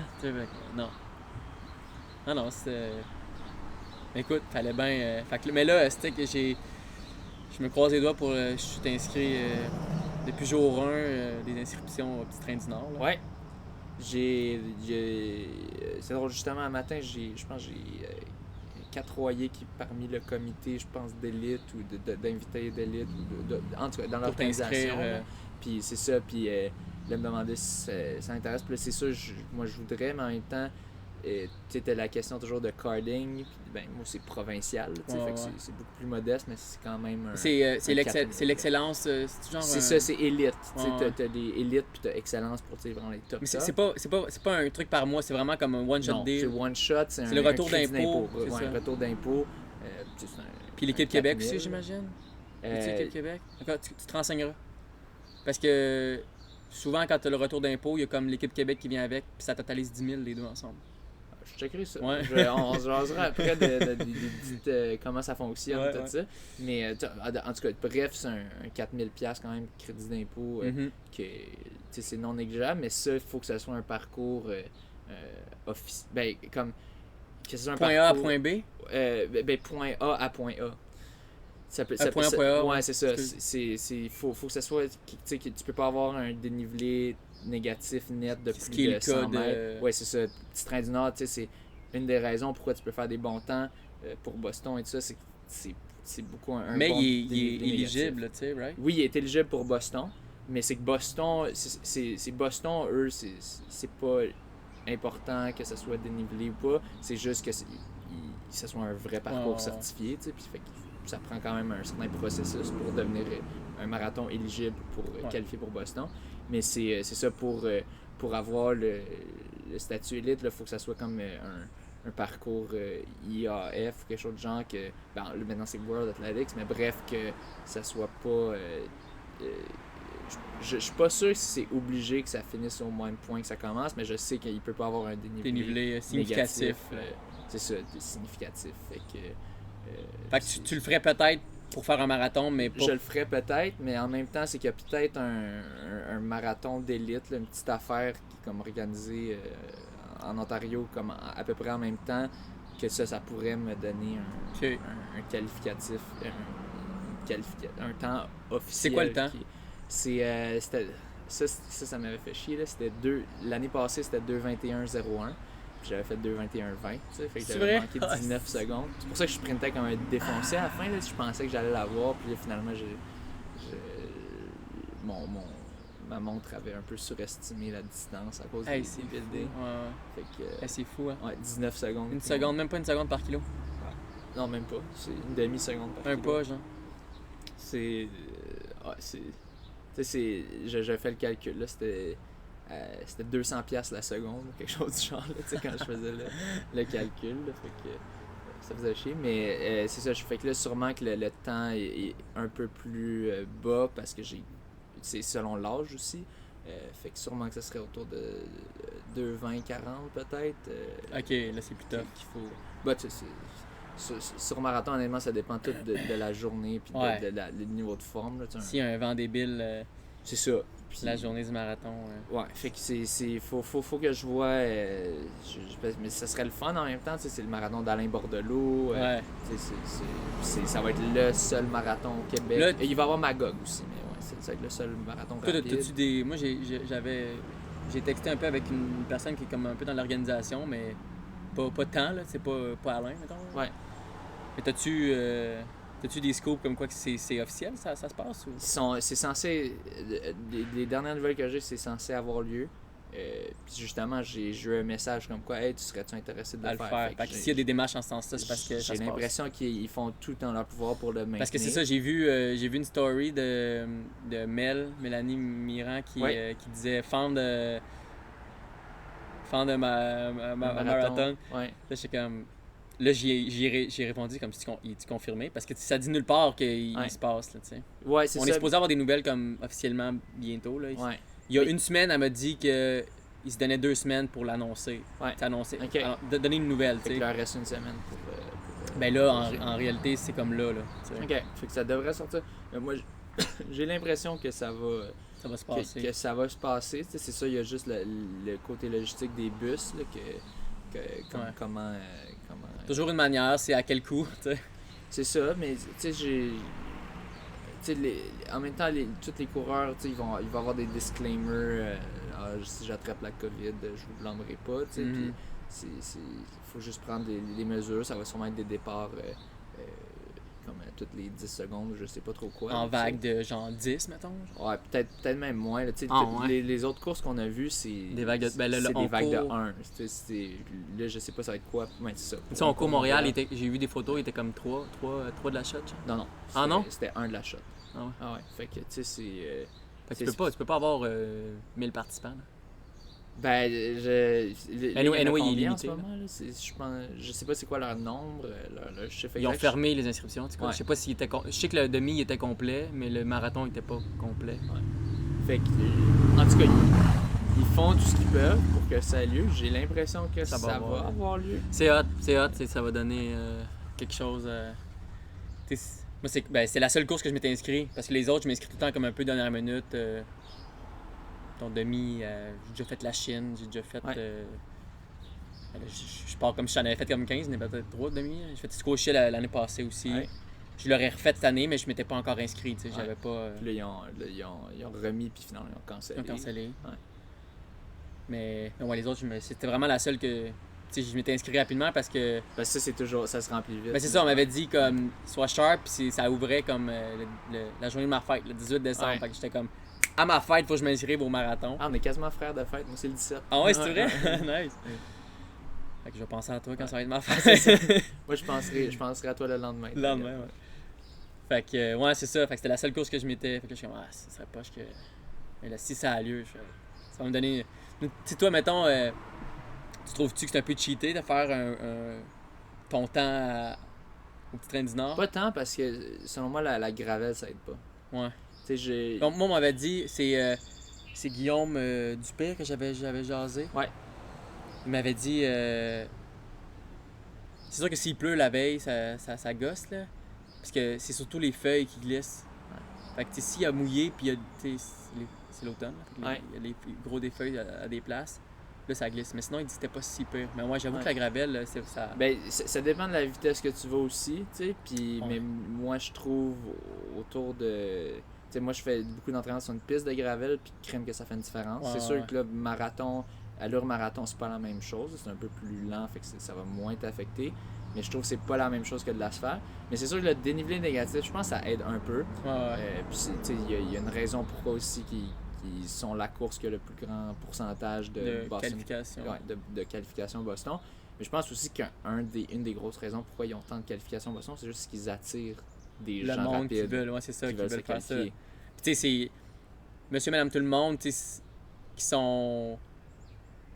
réveillent pas un matin et qui disent qui sont en forme pour faire un marathon, qui veulent choisir un demi ou un marathon, mais si t'es pas comme dedans, puis t'es pas sur ton téléphone, puis de t'inscrire quand les inscriptions... Ça attire vraiment les gens qui sont quand même très passionnés. Les gens, monsieur, madame, ils vont faire le marathon de Montréal, ils vont faire peut-être Toronto, mais ils vont pas...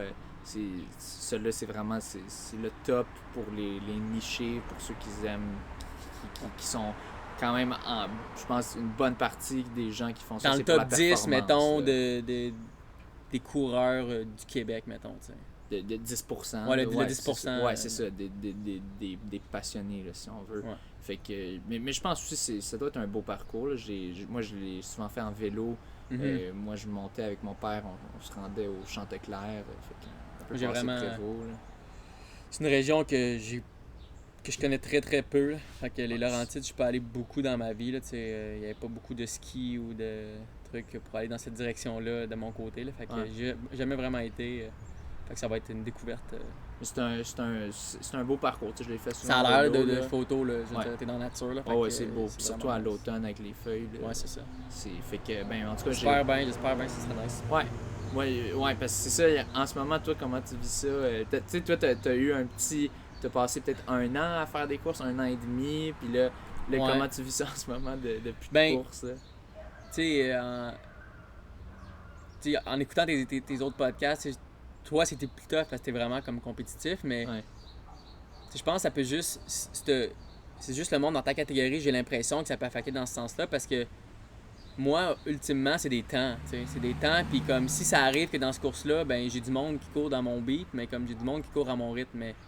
Si je me présente à 10 km puis t'es sa ligne de départ, ben je vais pas partir avec toi puis essayer de te racer, tu sais. Fait que le côté compétitif, il a jamais vraiment été là dans la course. Fait que c'est vraiment comme par rapport pour des temps, faire des... C'est ça, par rapport à moi, par rapport à un effort. Fait que tu peux faire des time trials, mettons. J'en ai fait. J'ai fait mon PB au 5 km dans le début de la pandémie. Là. Ouais. C'est combien là maintenant? 16,47. OK. Tabarouette. Mais tu sais... En solo. Mais c'était pas un parcours c'était ma montre qui m'a dit ça fait 5 kilos. Fait que, des fois, il faut rajouter un petit peu plus. Mais ça. Mettons que t'es probablement sub 17. Ouais, c'est ça. Je pense bien que je suis sub 17 parce que, tu sais, la fois que je l'ai manqué par très peu, là, j'ai comparé mes splits, là, puis tu sais, j'étais plus vite que ce qu'il me donnait, tu sais. Fait que, tu sais, je suis capable de faire les time trials. Mais là, j'ai essayé un demi il y a genre 2 fins de semaine. Time trial? Ouais, mais là, il faisait comme... Ah ouais, c'est ça, c'est... 30. Il faisait un petit peu chaud. Puis là, tu sais, je le sais, là, que la température c'est vraiment terrible, mais... Surtout sur un demi. C'est ça, puis ça pardonne pas, comme c'est clairement pire que, genre, un vent, là, parce que, tu sais, le vent, genre, tu peux l'avoir de dos à un moment donné, puis te donne un break, mais la chaleur, genre... Ah non, la chaleur, c'est... Elle t'écrase, puis on dirait que c'est exponentiel, comme quand tu... Plus ça avance, plus ton corps surchauffe. Puis rapidement, tu sais. Fait que, tu sais, là, je t'ai entraîné... Tu sais, mon meilleur temps officiel aux 10 kilos, mettons, c'est 36-14. Puis en training, dans un training, là, j'ai comme inséré j'avais genre un 10 km vite, un genre 2 km easy, puis je repunchais encore avec un 3 km plus vite que... Puis j'ai fait 35-34 dans ce 10 km-là. Fait que j'ai fait mon record de 10 km dans un training. Fait que j'étais comme... Je suis clairement comme plus en forme. Ouais. Je suis allé j'ai commencé cette demi-là comme un pace genre un peu conservateur. En tout cas, du moins que j'étais sûr que comme 3,40 du kilo, j'étais comme c'est sûr que je peux faire un demi-marathon. Ça va être tough là, mais c'est sûr que je peux le tougher, tu sais. Mais après, il fait trop chaud là. Puis mon frère était venu avec moi pour il me tirait en vélo puis il tenait ma gourde là. Ah ouais. Fait que, il te voyait dépérir. Ben non, mais lui, il était en avant. Lui, il était comme juste... Je l'ai fait à Parc Maisonneuve, qui est comme 3 km. Ouais. Fait que à chaque tour, t'es comme... Ça fait un tour! Puis lui, il était comme... Lui, la vie était belle, là, tu sais. Good job, ça fait 2 tours! Il te reste, là, à 7 km. Il dit, t'as le tiers de fait! Je suis comme... mais genre, à 7 km, je commençais, genre... Je pense que j'ai vu, genre, 177 de pulsation cardiaque. Puis moi, je suis quand même bas, là. J'ai quand même des basses fréquences cardiaques. Puis à 9, j'ai vu 180, puis j'étais comme... Physiquement, je peux pas tenir 180 de pulsation cardiaque pendant 11 km. Fait que j'ai comme juste poussé pour faire 10 km, puis j'ai dit... Hey bro, c'est fini, là. T'es même pas à moitié. Comment ça? Je suis comme, ben... C'est la chaleur. Mais non. Ça a vraiment comme... Puis tu sais, j'étais optimiste sur cette journée-là parce que... Il annonçait nuageux puis un petit peu de pluie.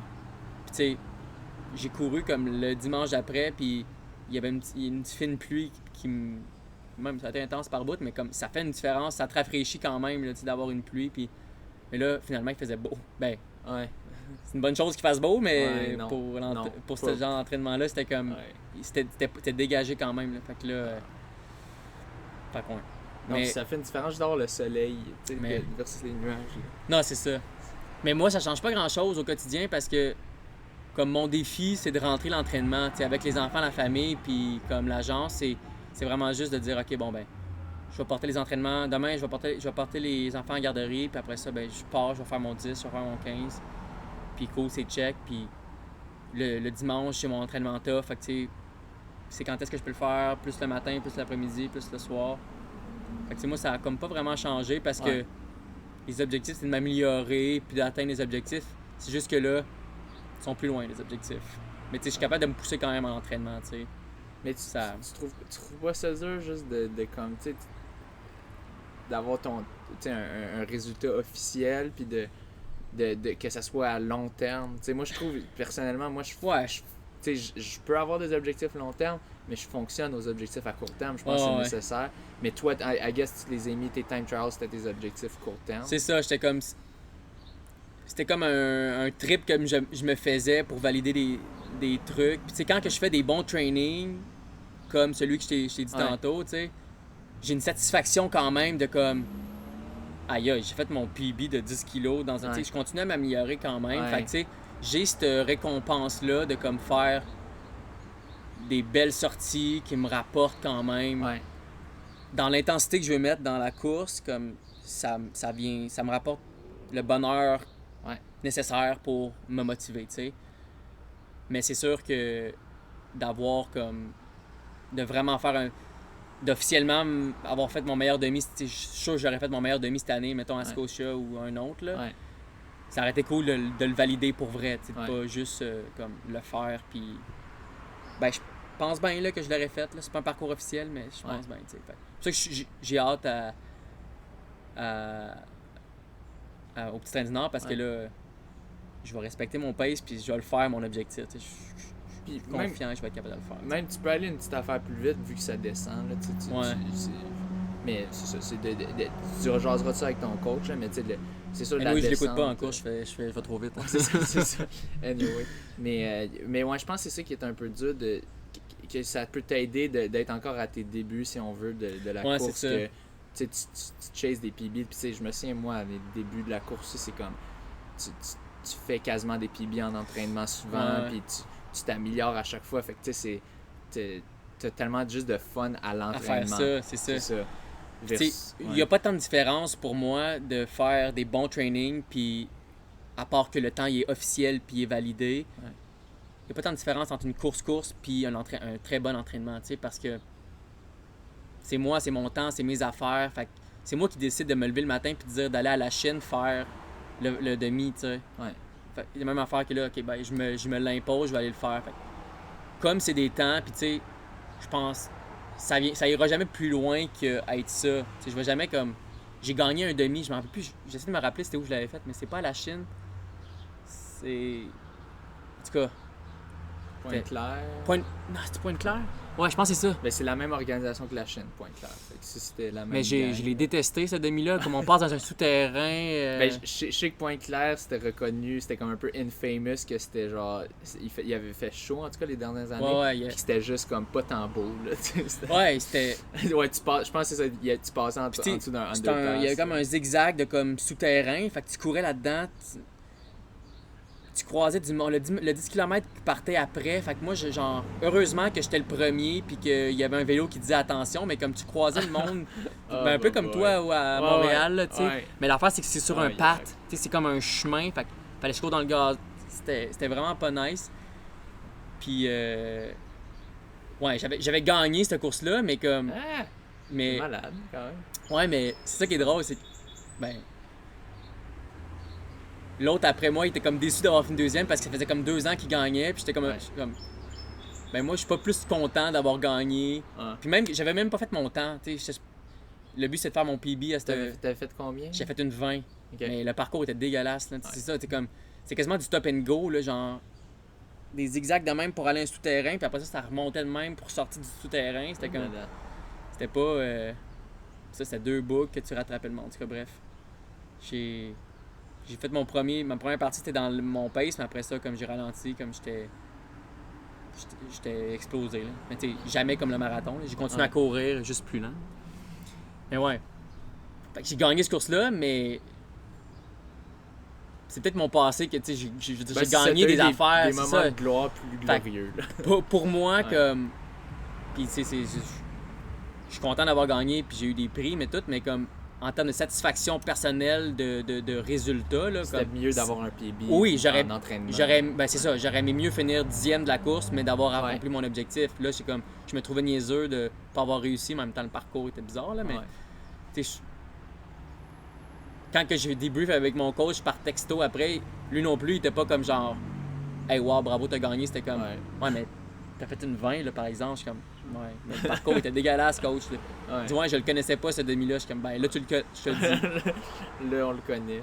Fait que si on le refait l'année prochaine, on se base sur cette performance-là pour dire, ben le but, c'est de battre ce temps-là et non. Ouais, j'ai l'impression, moi, c'est ça.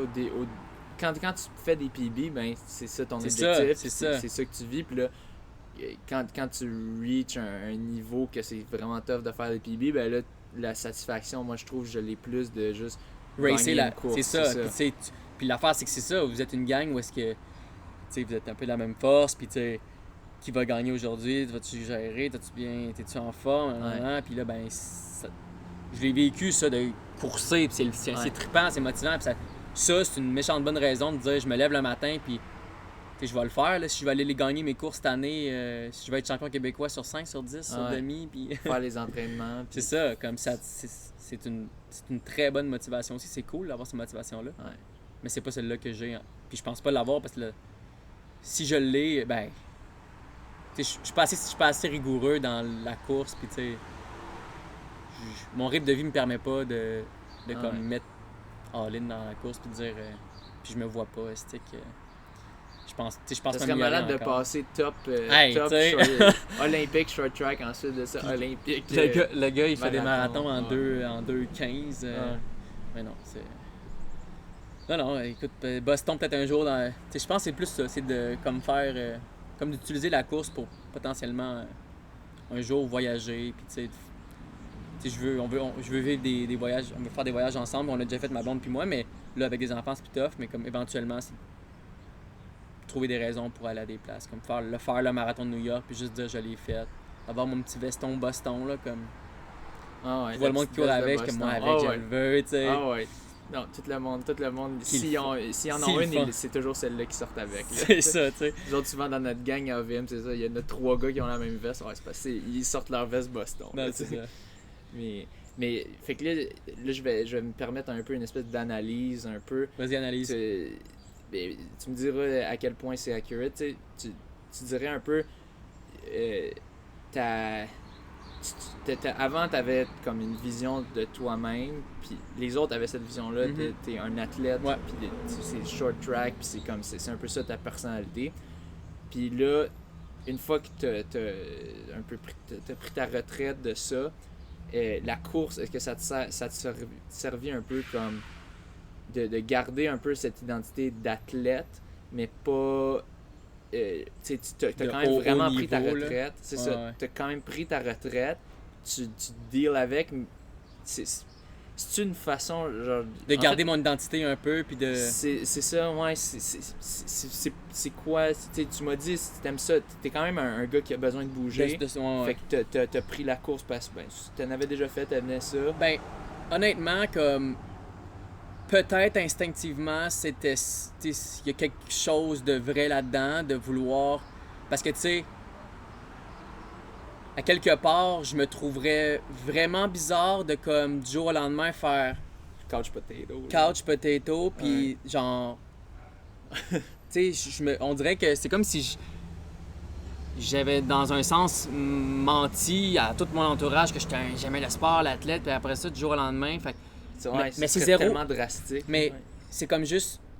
Mais c'est réellement pas moi. C'est réellement pas moi de pas être en forme. Là, fait que là, c'était vraiment comme de l'affaire la plus simple pour rester en forme. Puis je me suis rendu compte à travers ça que, ben, pour que je puisse continuer à le faire, il faut que je me mette des objectifs. Puis il faut que je sois comme. Pas genre là intense, mais comme là intense. Là intense, je suis capable de le faire tout le temps. Puis d'être rigoureux, assez rigoureux pour comme rentrer mes entraînements à tous les jours, puis que ça empiète pas trop sur le temps familial, puis que ça empiète pas trop sur le travail, puis fait que c'était vraiment comme une manière pour moi de rester en forme, mais d'être honnête envers qui je suis aussi dans un sens. Fait de garder mon identité, mais c'était pas une pression que je ressentais, c'est vraiment ça que je suis. C'est ça, c'est un peu ton identité, puis c'est... Exact. Je trouve ça très...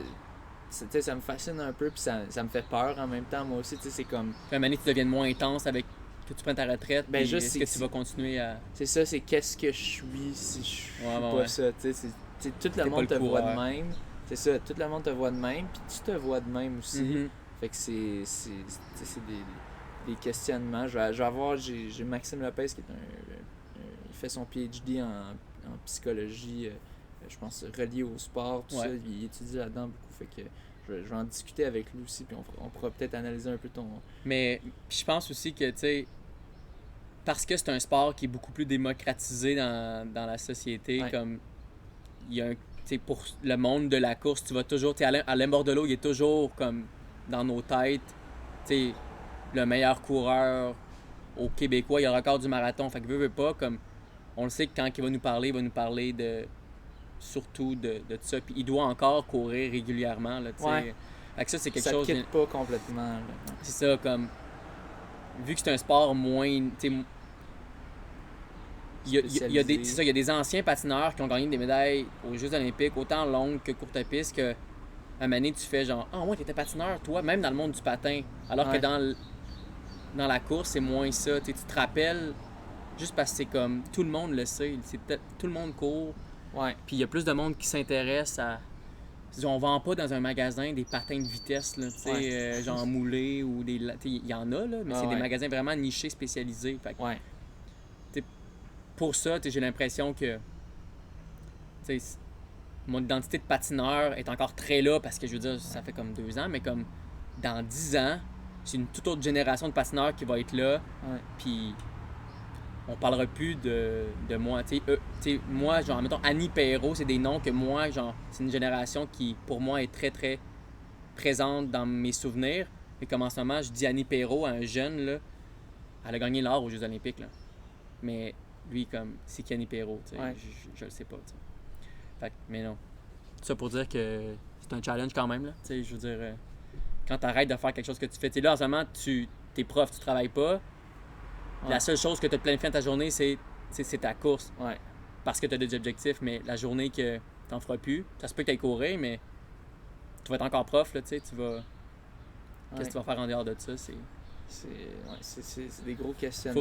Faut rester occupé. C'est vraiment ça, là. Pas de tomber avec rien. Parce qu'il y en a qui tombent au combat vraiment, puis qui deviennent dépressifs en tabarnouche. Là, puis, avec raison, là, parce que moi, ça a été la clé, là, que j'avais un enfant, j'avais ma business que je suis en train de développer, puis je me suis mis à la course right away. Là. Ouais. Fait que tu sais, j'étais comme, j'ai pas eu le temps de m'ennuyer du patin. Ouais. Je l'ai eu quand même un peu, Ouais. là, parce que tu veux pas, t'as comme... C'est comme une vie irréelle un peu. Là. C'est stressant et tout, mais comme c'est une drive. Là, Ouais. Tu mets fin à ça, c'est tough, mais j'ai pas eu le temps de m'ennuyer de mon sport tant que ça. Là. J'ai pas eu. Je me suis jamais dit qu'est-ce que j'ai fait? J'aurais pas dû prendre ma retraite. Peut-être que j'aurais pu continuer au moins un an. C'est comme. C'était quand même certain de ta décision. Oh, ouais, puis le fait d'être occupé, c'est vraiment comme ça qui te permet de continuer à juste avoir un rythme de vie normal. Là, pas de genre. Si je m'étais réveillé le lendemain de prendre ma retraite, puis tu sais, j'ai rien, là, j'aurais trouvé ça probablement super tough. Comme certains athlètes là, qui ont trouvé ça très tough. Ouais. Je pense que c'est ce qui est tough du confinement en ce moment. Ouais. Mais c'est ça, là, toi, en même temps que tu t'es mis à la course dans ta retraite de short track, pourquoi j'ai dit toujours short track? Ben, short track, c'est en anglais, mais c'est le vitesse, bon terme. Ouais.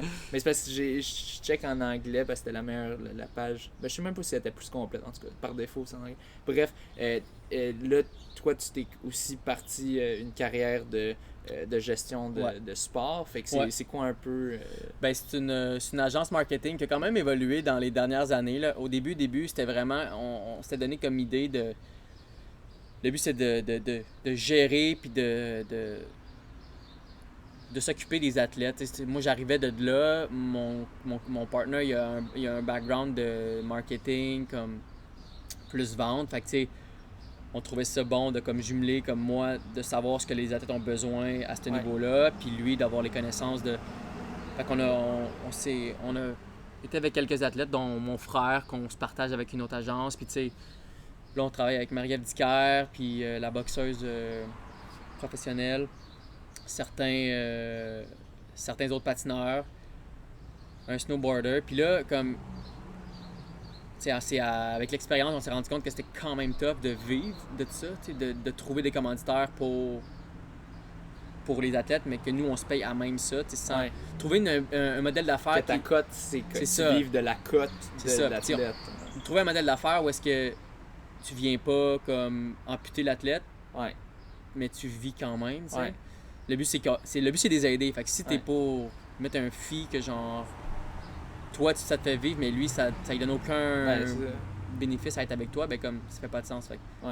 On trouve ça tough, tu sais, puis on est rapidement comme été dans le côté événementiel, puis là, tranquillement, comme on a des opportunités de ce côté-là, fait que c'est vraiment comme plus là-dedans qu'on s'arrange, on se dirige.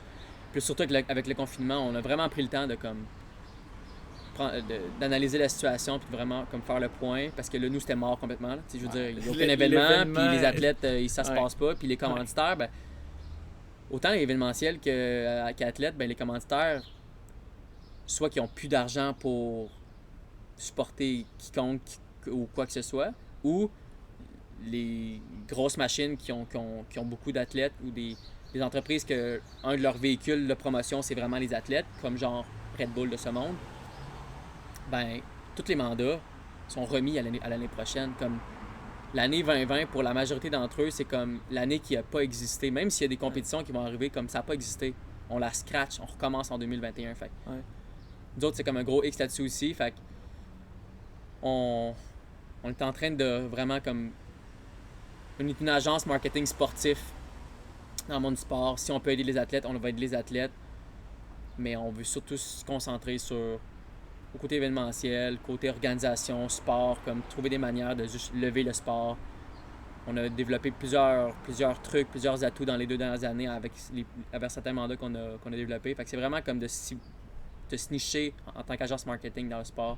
Fait que c'est comme c'est de la promotion d'événements. Ben, c'est de trouver, en fait, c'est de s'asseoir avec la fédé d'athlétisme et de dire c'est quoi vos challenges? Tu sais, à nous autres, nos memberships s'en vont de même. le monde vienne moins dans les courses, mais comment on peut trouver une stratégie pour attirer le monde dans les courses. Fait que nous, on part de notre bar et on essaie de trouver une manière. On peut faire de tout, on a des contacts dans tous les domaines, mais c'est pas d'arriver avec une formule préétablie. Comme, ben là, faut que tu fasses une vidéo promo. Là. Tu fasses une vidéo promo de comme c'est hot la course. Là.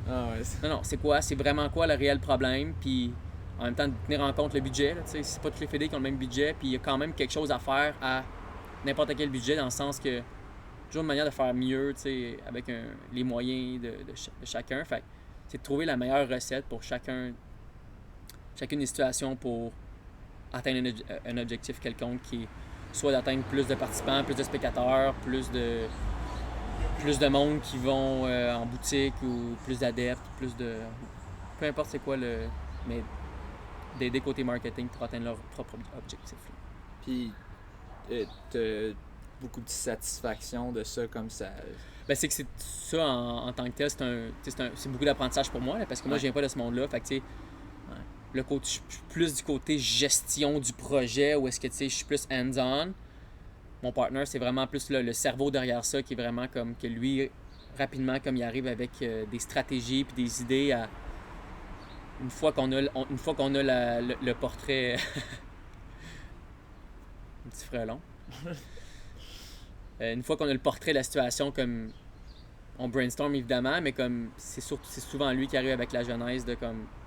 On pourrait aller dans cette direction-là, ça fait du sens avec eux autres, ça pourrait potentiellement être dans leur budget, avoir un impact si on fait telle affaire. Fait c'est comme le mastermind derrière les stratégies. Puis moi, je vais être plus hands-on, puis je vais gérer l'équipe qui va... Je pense que c'est important d'avoir la compréhension de l'athlète, comme d'avoir été un athlète. Oui, c'est sûr. Ça fait une différence. Il y a un côté que dans ces stratégies-là, tu sais, pour les stratégies que ça implique les athlètes, je connais les limites de comme une idée de hey, on pourrait faire ça avec les athlètes, ouais, mais non. Ils n'auront pas le temps, ça leur tenteront pas, puis la Fédé voudra pas. Ouais. Fait qu'on leur proposera même pas ça, allons plus dans cette direction-là. Fait que ça, je veux dire, c'est de l'acquis qu'il faut que tu sois dedans pour le connaître. Là, surtout dans la haute performance, quand on supporte comme le patin, on a quelques mandats avec eux autres, quand on. Là, c'est encore pire parce que là, je veux dire, je connais le sport en particulier, mais. Ouais. Je sais souvent comme réaligner l'angle dans lequel on va pour être capable de le voir arriver le projet.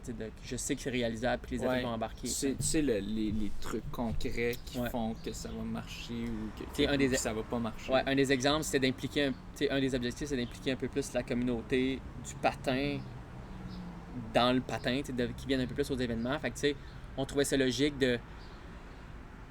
d'impliquer aussi les athlètes, l'équipe. C'est pas juste à eux de s'impliquer, mais c'est eux aussi qui devraient redonner un peu plus au club. Fait que ça vient dans les deux sens, puis on trouvait que c'était cool. Puis ça a été un challenge de comme, trouver une manière de comme, OK, les athlètes vont l'acheter si on est capable de... On leur en demande, mais pas trop, puis ils vont aimer ça, là. Ils vont aimer ça, aller voir les jeunes, mais comme faut... Ça rentre dans le cadre de leur entraînement, dans le cadre de l'horaire. Ça peut pas être n'importe quand dans l'année. Il faut trouver le bon moment, que ça va fitter, qu'ils vont être down, ça va être correct. Parce que toi, tu l'as vécu d'avoir des grosses semaines de fou viens, que tu vas pas aller... Hey, ça va être vendredi après la plus grosse semaine d'entraînement de l'année. T'es comme... Non. Non, tu sais, je peux bien être la meilleure personne au monde puis vouloir redonner à mon sport, mais là, je vais être une merde. Ah ouais, je vais être une merde, puis je vais être bête avec les parents, puis je vais être bête... Je suis mieux de pas y aller, je vais avoir un tweet. Fait que c'est vraiment comme je pense qu'on a une belle chimie à ce niveau-là, puis... C'est trippant de comme bâtir quelque chose puis d'essayer. Fait que là on est complètement en rebranding là, dans les prochaines semaines. On est là-dedans, là, comme on refait notre logo, on refait tout. On veut vraiment comme se replacer dans la niche dans laquelle on est, puis c'est plus clair dans nos têtes qu'est-ce qu'on veut faire. Ouais. Marketing sportif vraiment comme pour aider les sports, les athlètes, les organisations, mais ça sera peut-être tellement pas tout en même temps. T'sais, on va peut-être plus se concentrer vers les événements puis les organisations à court terme. Ouais. C'est Balboa Sport. Balboa Sport, mais là, ça ressemblera plus à ça, là, mais... OK. Non, c'est vraiment juste que... oui, ça... Rocky, ben oui, un peu. Parce que la journée qu'on a cheers à OK, on se lance là-dedans, puis on le fait, c'était comme... je me rappelle plus la journée exacte, mais c'était au mois de novembre, là, mais c'est la journée de la sortie de Rocky 4. OK. Puis Joël, c'est... Moins moi, mais Joël, c'est vraiment un adepte. C'est un adepte de Rocky, puis aussi comme quand on s'entraînait ensemble pour le patin, Danny, encore, lui qui était l'annonceur de Vancouver, lui qui m'a dit mille et une fois de pas partir trop vite. Ouais. Quand il nous coachait, il nous faisait souvent comme le samedi des Balboa training. Fait qu'on partait, genre, mettons, notre entraînement sur la glace était à 10h. Ben, il fallait arriver à 8h, puis là, genre, on allait courir dans la neige jusqu'aux genoux. Il fallait vraiment comme se mettre on mettait des sacs de plastique parce qu'on allait tout mouiller. C'était vraiment de faire un entraînement qui était tough, mais juste vraiment chiant. C'est pour le mental. Carrément. Ouais. C'était vraiment un Balboa training de comme, ouais, ça va être tough, comme, mais c'est juste, pourquoi on fait ça? Ouais. C'est comme, puis c'était vraiment comme il nous a renforcés comme ça. Fait il y avait comme un genre, un petit lien funny, c'est ça, à faire avec ça. Puis, fait que c'est pour ça qu'on l'appelait comme ça. Puis on trouvait que ça faisait différent de comme juste appeler genre Sport Marketing Agency. Ouais. C'était moins nous, c'était plus. C'est nice. C'est plus funny. Balboa, c'est un bon petit stuff cru pour déjeuner. Un bon petit café. T'as-tu déjà essayé ça? Non, jamais. Ouais. Non, même pas proche. Ouais. J'étais quelqu'un qui était assez conservateur au niveau du déjeuner. Là. Je pense pendant 10 ans, j'ai mangé la même chose. Là. Justement, on genre de ça là, quand t'es arrivé. Hey, ton podcast va durer 2 heures. Ouais. On va pas étirer beaucoup plus. Là, moi, ça me dérange pas. C'est plus pour tes auditeurs qui vont dire hey, c'est long. Non, mais je pense que c'est intéressant. Mais ça, je t'ai offert un muffin. Puis là, tu m'as dit non, tu fais un espèce de jeûne. Parce que sinon, tu dis que tu manges trop de chips. Ben, je mange trop. Parce que c'est comme une affaire que je suis vraiment plus rigoureux. Là. La nourriture. Tu sais. Quand j'étais un athlète, je faisais attention à ce que je mangeais beaucoup, tu sais. Mais quand j'étais patineur, puis avec ma conjointe, ben c'était elle avait pas le choix, elle pouvait faire ce qu'elle voulait, mais en même temps ça l'incitait à bien manger aussi, puis elle se cassait pas la tête, elle savait ce qu'il allait avoir comme pour souper. Vous faites un souper ensemble. C'est ça, puis les collations, s'il y avait une collation, ben c'était de quoi qui était des fruits ou une barre, quelque chose qui était comme correct, mais là comme j'ai comme vraiment plus le goût de me mettre de restrictions, puis ça se calme un peu, mais je suis encore dans le mode de comme si ça me tente de manger une brique de fromage grosse de même avant de commencer à dîner, je vais le faire. Moi je faisais ça aussi, là. Tu manges tout direct Non, je le casse quand même, mais tu sais, je le casse avec ma main, puis ça tombe où ça tombe. Oui, c'est ça. Ça se peut que ce soit trop gros. Moi aussi. C'est un exemple, mais tu sais, c'est des chips, n'importe quoi, mais c'est juste comme je vais peut-être juste manger pour dîner des chips trempés dans l'humus, tu sais. Ouais. Ah non, c'est ça, des avec ça, humus, là, mais je sais que c'est pas top, fait que tu sais. Puis des fois, comme je me suis mis à manger, tu sais, là, OK, là, on finit nos journées, les enfants sont couchés. Là, c'est le moment où je peux être avec ma conjointe, puis là, comme on regarde, on se met un film, on regarde une émission, manger un petit bout de fromage, je prends un bout de fromage. Je pense bien que je mangerais d'autres choses, mais je vais être un peu plus raisonnable, me manger un pamplemousse. Mais je mange quand même un pamplemousse, tu sais. Là, il est rendu 10h, puis il me semble que je pourrais peut-être manger une cuillère de chocolat. Là. Fait que là, je pognais une cuillère de Nutella. C'est juste comme non-stop de comme... J'essayais de me raisonner, mais je me donnais tout le temps le droit de manger à n'importe quelle heure, n'importe comment.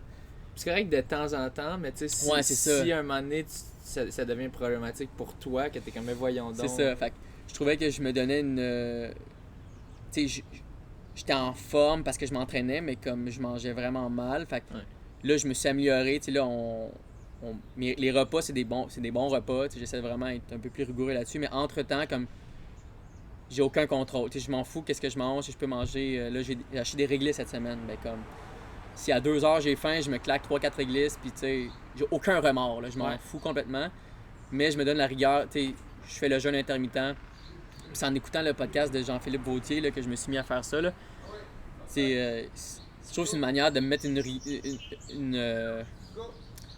rigueur de comme je fais ce que je veux dans cette partie-là, puis l'autre comme je mange pas pantoute. Fait que c'est quelle heure à quelle heure Ben c'est comme c'est 16-8 là, fait que 16 heures que tu manges pas puis 8 heures que tu peux manger. Fait que tu manges entre quelle heure puis quelle heure? Fait que je mange entre comme 11h30 puis 7h30 le soir.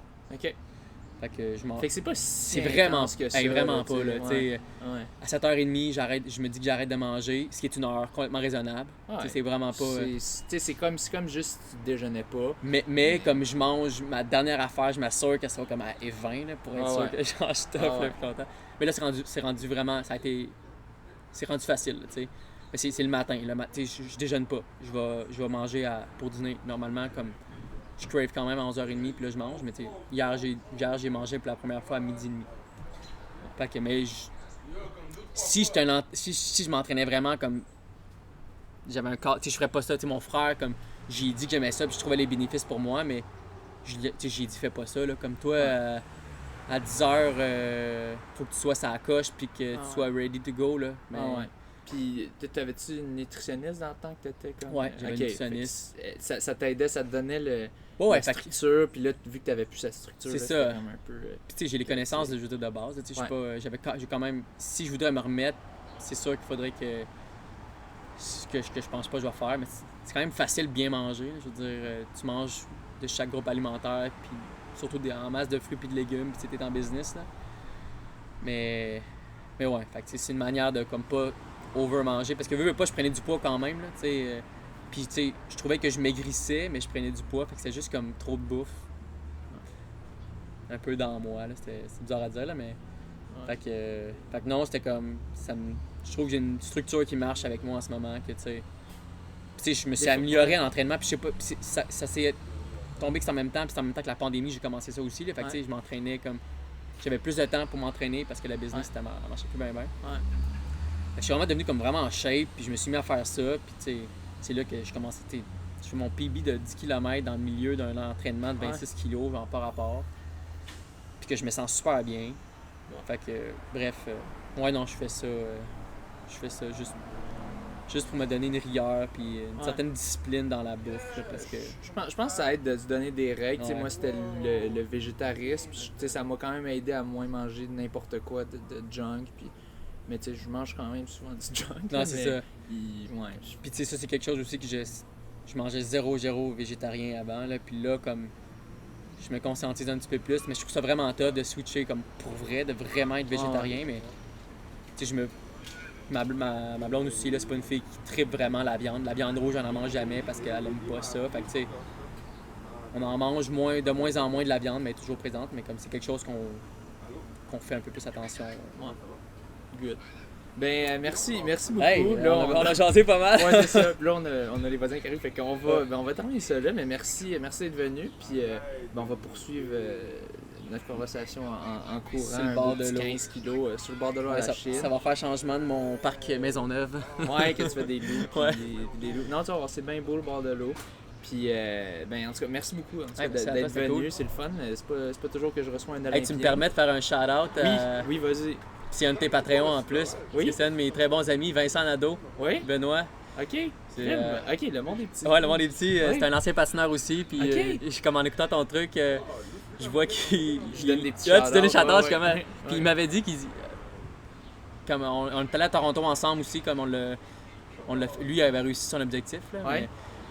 Mais, fait que on le connaît depuis très très longtemps, puis on se voit comme à chaque fois à Noël. Fait que je sais qu'il va écouter le podcast, je sais qu'il est Patreon, fait que je salue Vince. Non, je pense que c'est un de mes plus fidèles Patreons. Je pense depuis les débuts j'ai commencé le Patreon. Fait que oui, puis t'as-tu d'autres plugs que tu veux faire? Non. Quoi, New Balance, je sais pas. Oh non, pas en tout. Okay. Non, je suis plus supporté par...